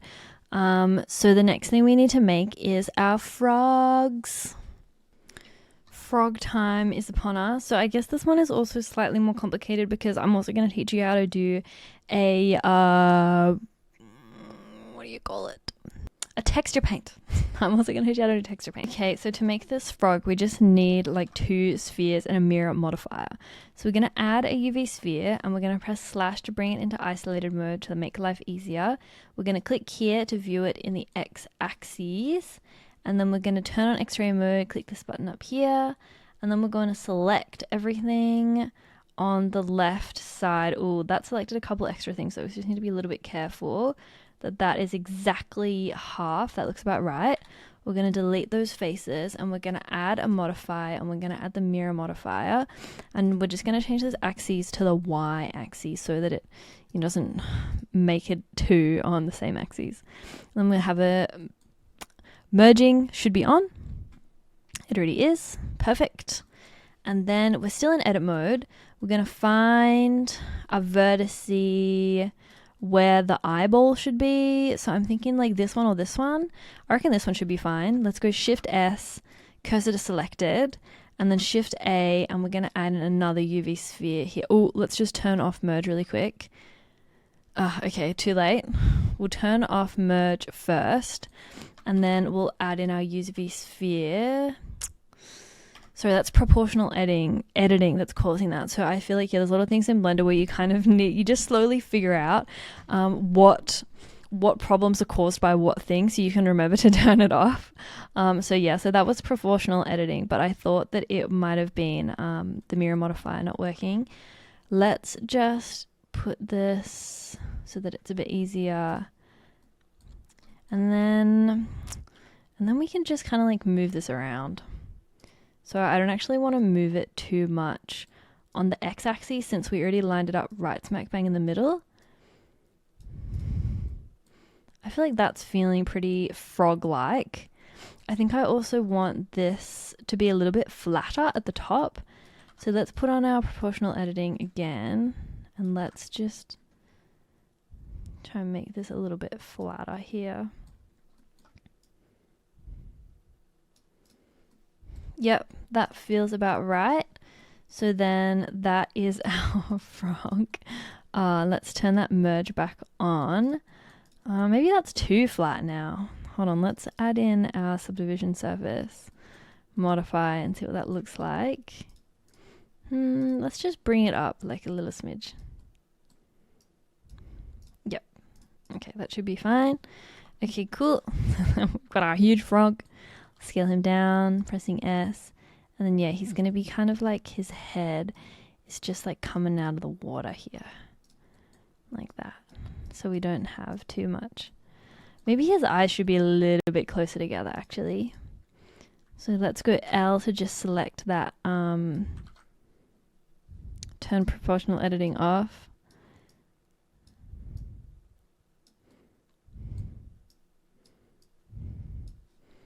I think that's pretty cute.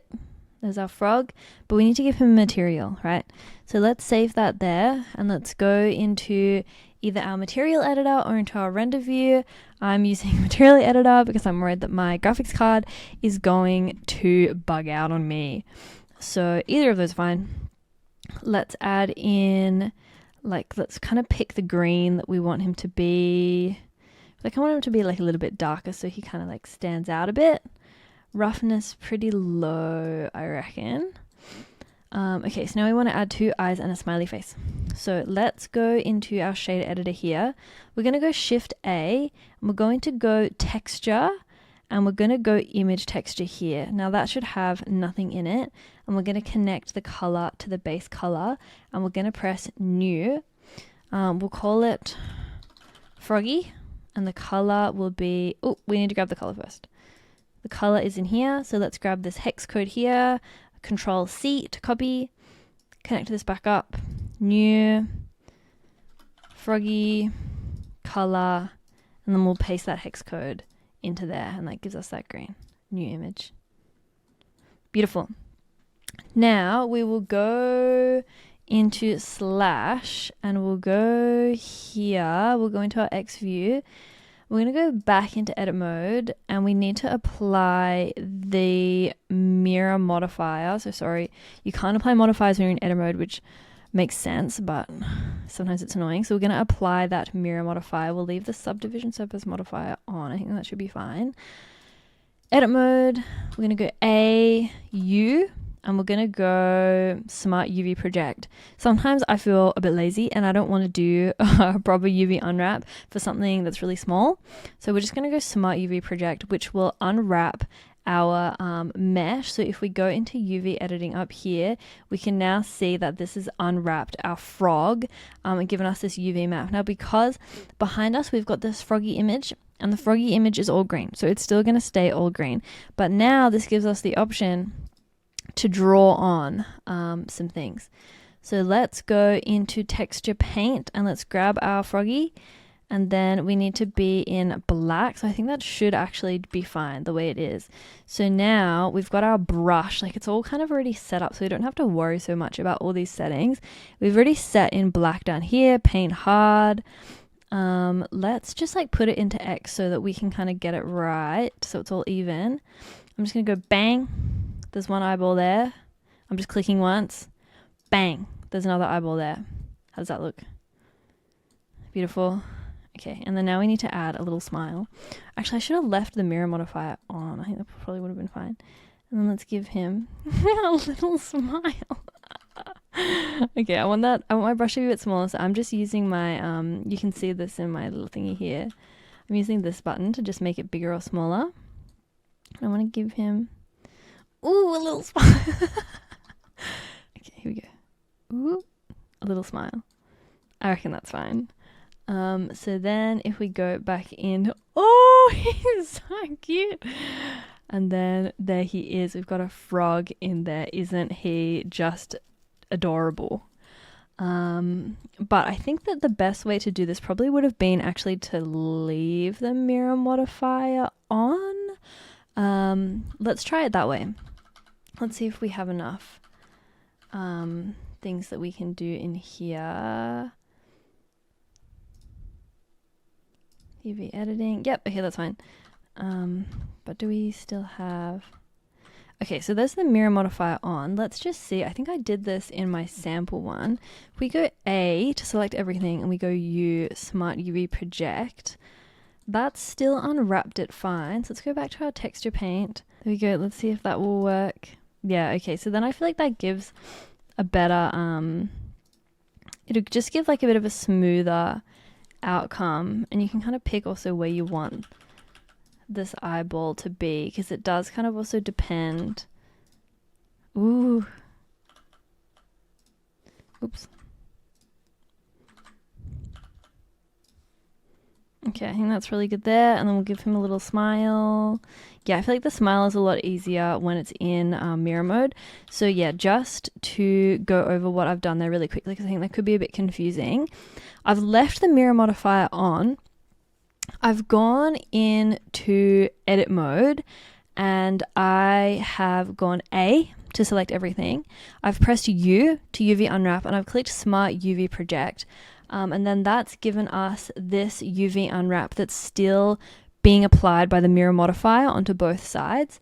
And then I've gone into our texture paint here, and that's already set up with the brush that's on texture paint. What's that? 3D viewport texture paint. That's already set up. And then I've just painted on there. You can also feel free to like muck around with some of these other things. Like, yeah, I guess maybe you can give him a mustache or something like this. If that's something that you want to do, and muck around with these different options so you can use it again in a different project. I don't tend to use this very much. I'm not much of a drawer. I'm definitely more of a, I don't know, like Photoshop designy sort of person rather than an illustrator.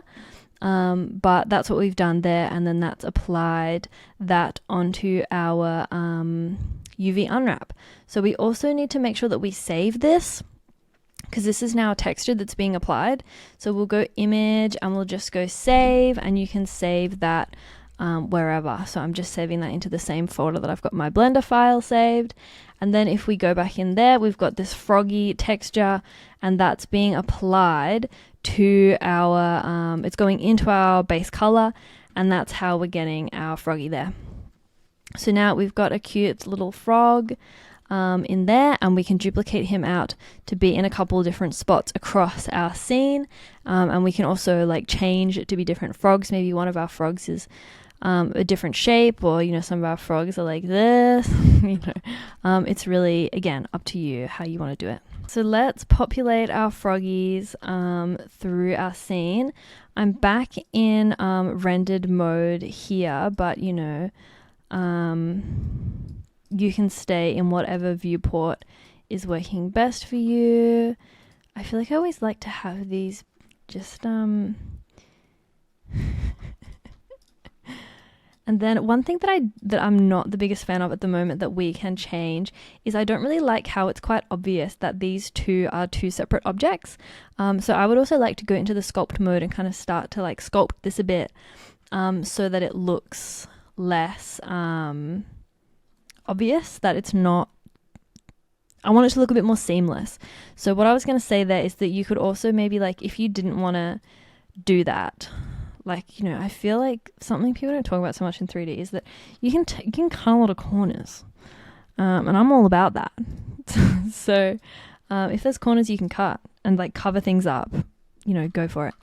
Anyways, I think I do like these guys when they're sitting over here like this, but I think I also want another two to be like up here.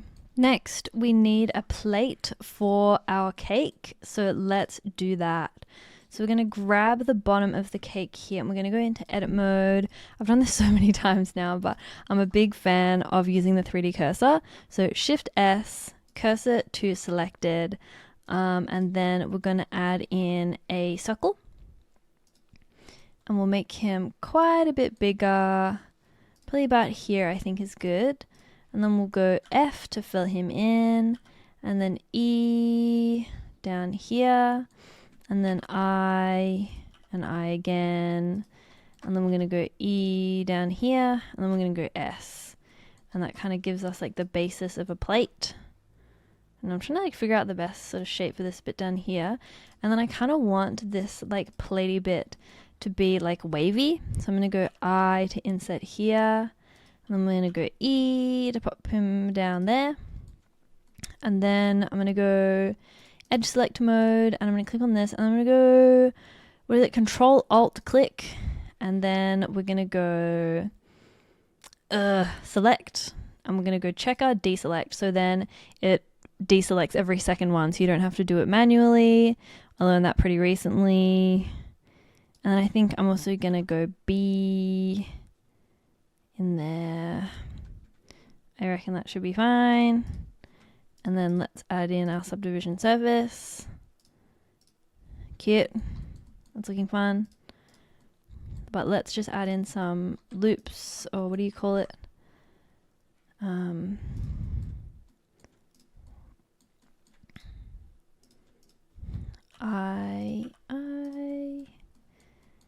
reckon that's pretty good, actually. I feel like that's nice.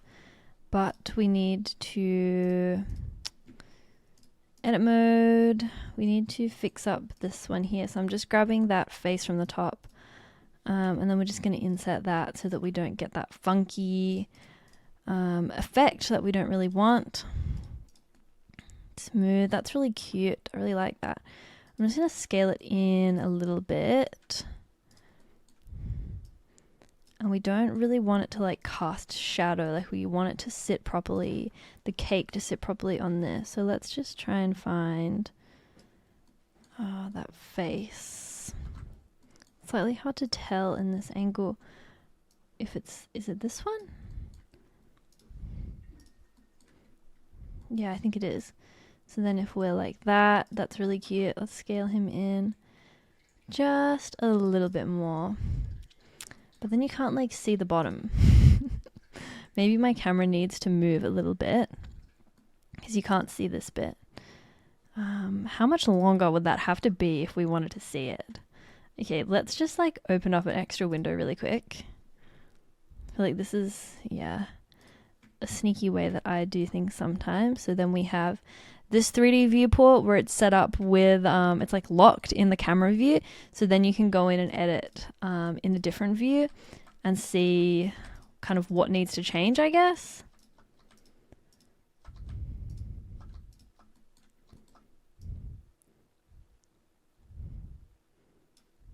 Yeah, that looks fine to me. So then we don't have to change the camera, and then you can just exit out of that window, and then yeah, that's that. I feel like my camera, let's lock it to my view. So we'll go into this N menu, go to view, camera to view. I just want to like shuffle this down a little bit. I'm just panning with my middle mouse button as well. Okay, cute. That is our plate done. So from here, I feel like we have a pretty solid project. But basically, now what you can do is I feel like you have all of these skills that you should have gotten if you were able to get this far to add in your own detail. So I'm going to kind of take it from here and speed up the end. Well, I'll speed up to the end unless there's anything I feel like I want to talk about. But those are all the main sections that I wanted to go through. I'm going to speed through my final options, but yeah, all of these things are things that you already have the skills to do. And now you need to take the creativity, because really creativity is what's going to take you through your Blender journey. You can learn as much skill as you possibly can, but if you don't have the creativity and the drive to come up with your own things, then you're in trouble unless you want to do client work. And then I guess the client can just tell you, hey, I need a 3D model of this. You can go, all right.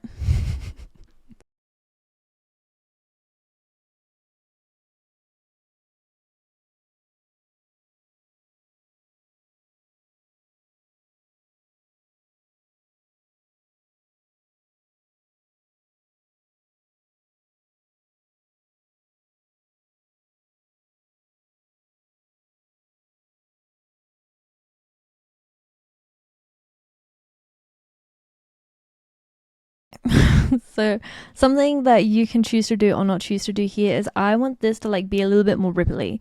And my favorite way to do this that I also showed in my Surreal cake tutorial is to use a dynamic paint. So we'll do that here.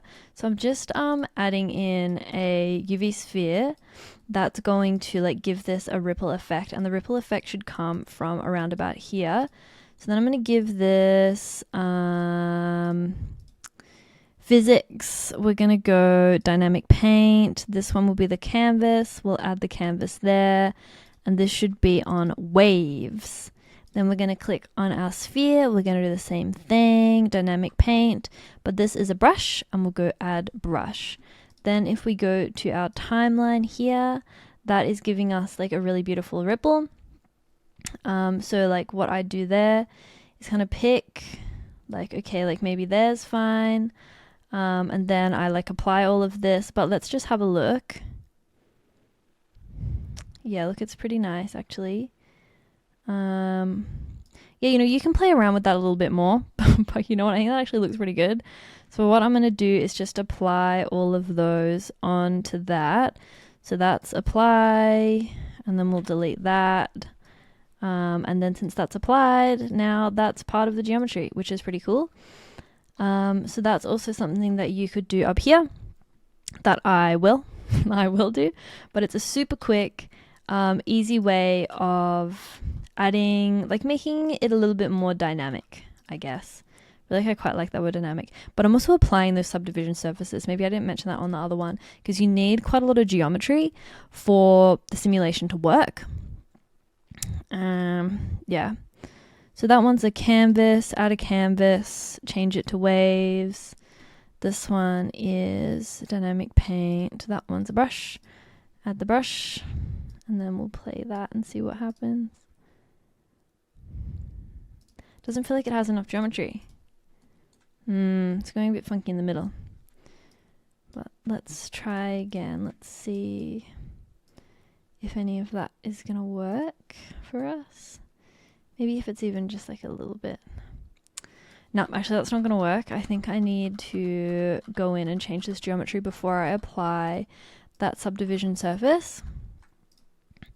So let's just isolate that. And then we can even just go there. We'll just Control R and add another loop cut just to make that a bit more even. Okay, and then when we apply that, we should have a bit more success here. Let's try, sorry, that should be in physics. Dynamic paint, canvas, add the canvas, waves, and then we'll make this dynamic paint. Brush, add a brush. Let's have a look. Yeah, that's a lot nicer. I feel like that there's probably good. Let's delete that. Oh. Oh. Let's apply that and see what happens. If we shade it smooth, is it going to look funny in rendered mode? Nah, it looks fine in rendered mode. Yeah, I feel like if you had the wrong materials on that, like if you didn't have such a low roughness material, like if it was higher, I think that it would start to look a bit funky, because it does look funky in here. But since we're not really focusing on that bit, and you can even move your frogs around a little bit to be like, oh, I didn't see that. It's like we can do things like that to be slightly cheeky there. Yep.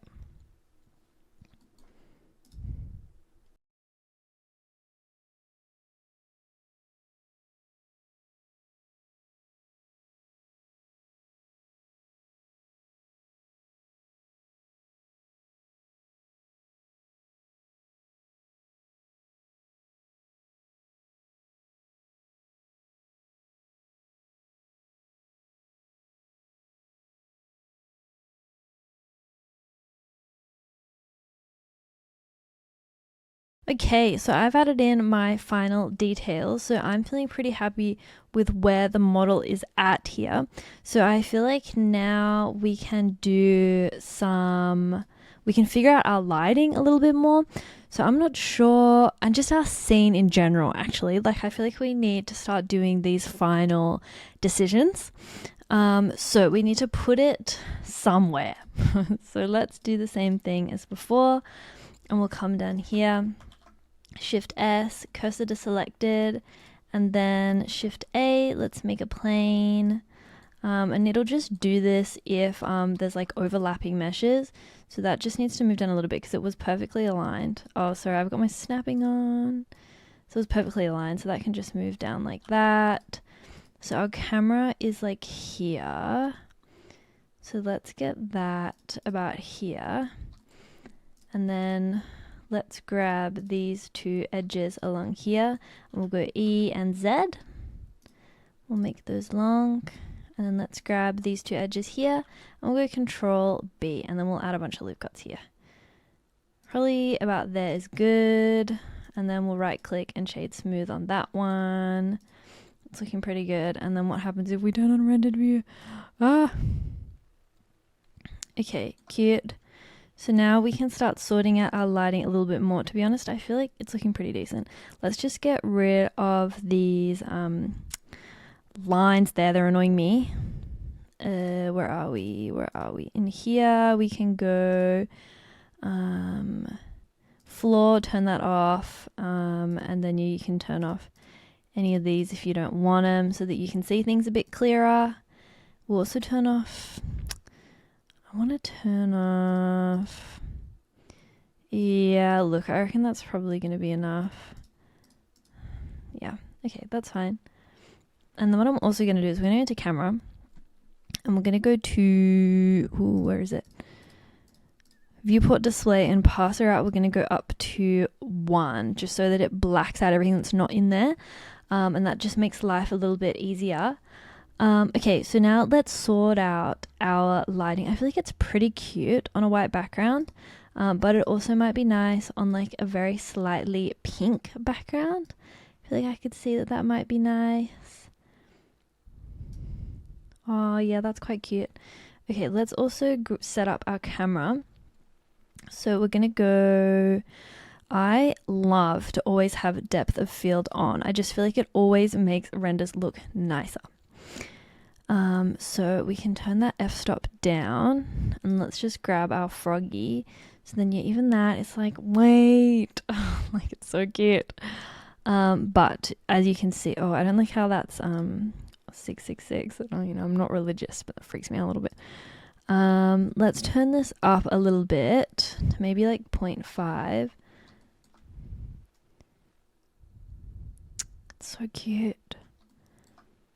I feel like these need a little bit more. Actually, I think we need more of these. Where's my snap?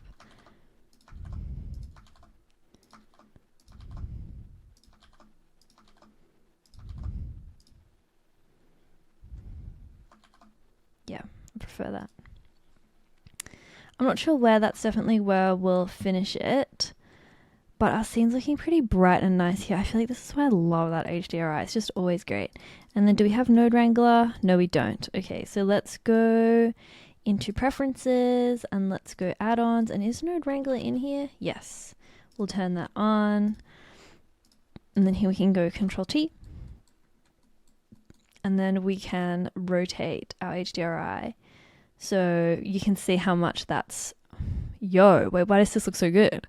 You can see how much that's changed what our scene looks like, because we've had the same setting on the entire time. But you can see how much more contrast that brings in. I feel like that's actually really banger. I'm like, hold on a minute. Like, this looks good. I love that feeling at the end of a render where you're like surprised it looks good. Okay, but this area here is really dark. Not a fan of that. So let's figure it out. Now let's, gosh, I'm so scared about my computer crashing. So let's go with a new window. But at this point, we do really need to have our render view on, because otherwise we can't see what we're doing. So let's add in a camera here. So I've just, done that really fast. I've shift and right clicked, shift A, and then let's grab a light. We're going to grab an area one. We're going to scale that up quite a bit. Don't know if that's snapping. It's just snapping off. Okay, cool. And then we just need to like up the power a lot on this one. Gosh, this is a way like this. And you can see that's super bright now. Oh, and it's also pointing the wrong way. Rotate 180.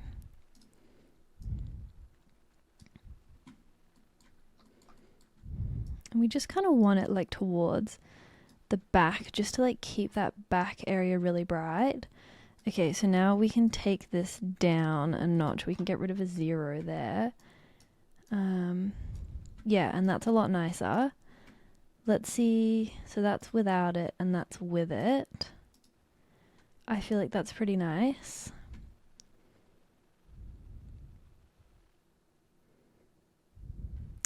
Look, I actually feel pretty happy with that lighting setup as it is. Yeah, I would totally suggest mucking around with other things. You can even try different HDRIs.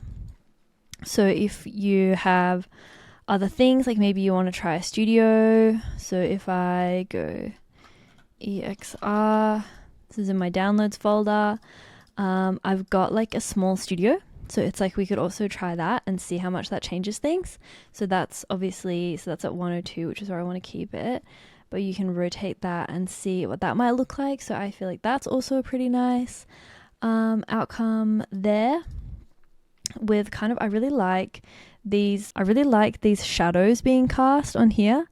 I feel like that's pretty nice. I almost want to keep it actually.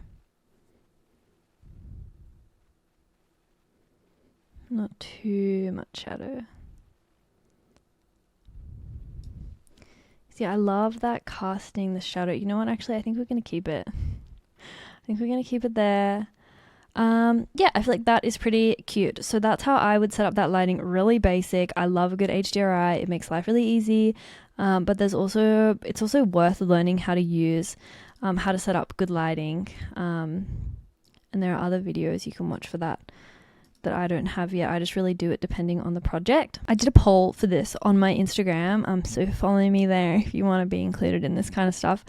I thought that, so this is a good time to also come back to your reference images and see if there's anything in there that you want to add as a detail. Like, I feel like that's what makes this original cake by Cutie Cinderella so great, is that she's put in so much detail. Like, if you really look at this cake, you can see she's also got this ribbony pattern going through the middle.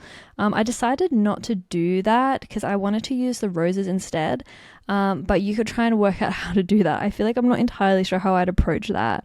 But you could definitely make an array for that and a curve and figure that out. But she's got all these tiny little flowers that she's added in. She's added in little like lily pads. That could be something to add in as well. If you want to model up some Sylvanians, be my guest. Yeah, she's got a lot of flowers and different kinds of flowers sticking out across the place, and like pushed in.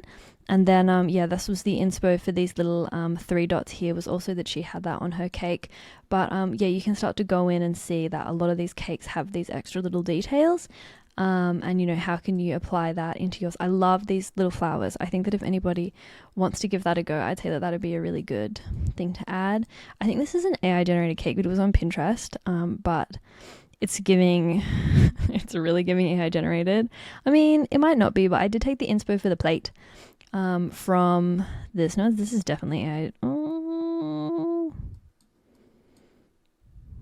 You know, it always freaks me out a little bit when I can't tell if something's AI generated or not. But these little flowers are super cute as well.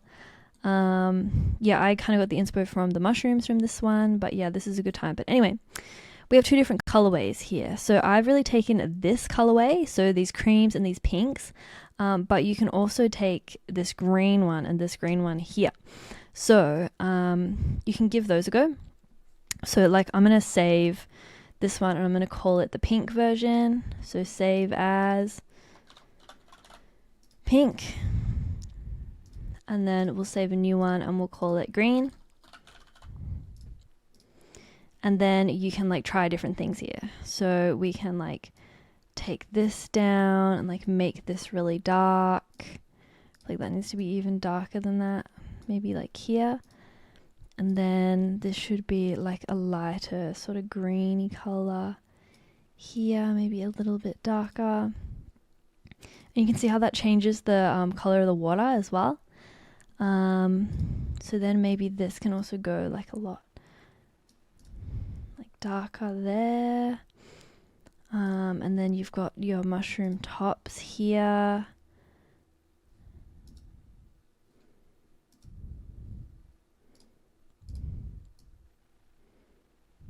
That's our mushroom stalk.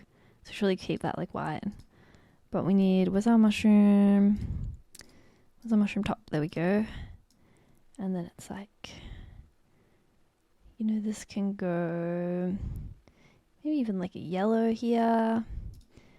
And then, yeah, you have like a really different look straight away. I feel like it even looks slightly weird now that these are so pink. But yeah, like there are different options that you can do as well. If we come back, you know, we really haven't named anything. We haven't really named anything very well here. Oops. Yeah, I feel like if that's probably something that I should probably mention in the intro, hey. But we did name our grass particle, which makes life easier. So you can also pull this into a different color. Like this can probably go pretty dark as well.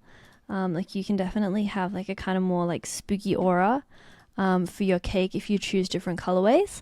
But yeah, that's also for you to try and do different colorways and see what ends up working for you. Let's also render this out. I feel like I shouldn't leave you without doing the final export. So I think the max samples will be fine. Ooh, let's just go about 500 just because we have that reflective material there. So let's set that to 500.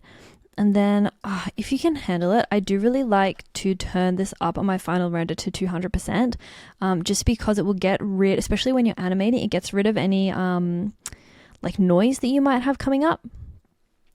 And if you don't have Photoshop, you can also go into I think it's in the render settings, and you can start mucking around with the color management.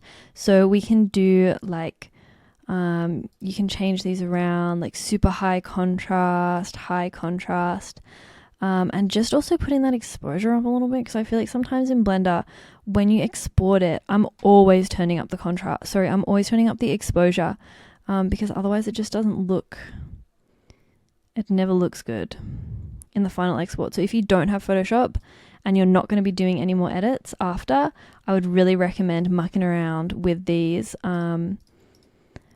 options. Filmic gives you that really, so what were we on before? We were on AGX, but yeah, you can see how Filmic really makes those colors super saturated. So I feel like medium high contrast. Yeah, I feel like that's looking pretty good. So like sometimes I would just keep this the same, because I like to edit it in Photoshop. But let's just go there and see what happens. So I'm going to save, and then I'm going to hit render image. Okay, and this is our render coming out of Blender. So let's go save as, and then we'll go cake 1. And then this is for if you have Photoshop. I like to go in and just like edit things a little bit and make sure that things are kind of looking how I want them to look. But Photoshop is a really expensive tool, so I don't, even for students, it's really expensive, which I think is a shame. But there are other options for photo editing. But if we're going through the whole shebang, there she is. Honestly, it looks pretty good coming straight out of Blender, which is really nice. I feel like yeah, it might be worth like turning the whatchamacallit up slightly just so that this bit is in focus. But I do really like the froggy being in focus and this going slightly out of focus at the back, kind of really having the focus on this area here, I think is really nice. But yeah, I think I want this to be higher. Where am I? I feel like this, it doesn't even have material applied to it. Let's turn the roughness down totally on that one. I think that will look a little bit cuter. But overall, there's not even much that I would change. I feel like this is kind of ready to go.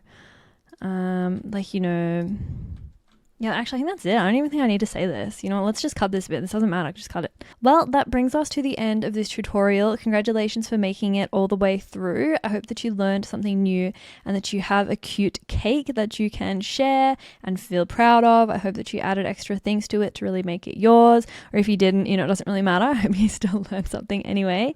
I'm active on Instagram, TikTok, YouTube, the whole lot.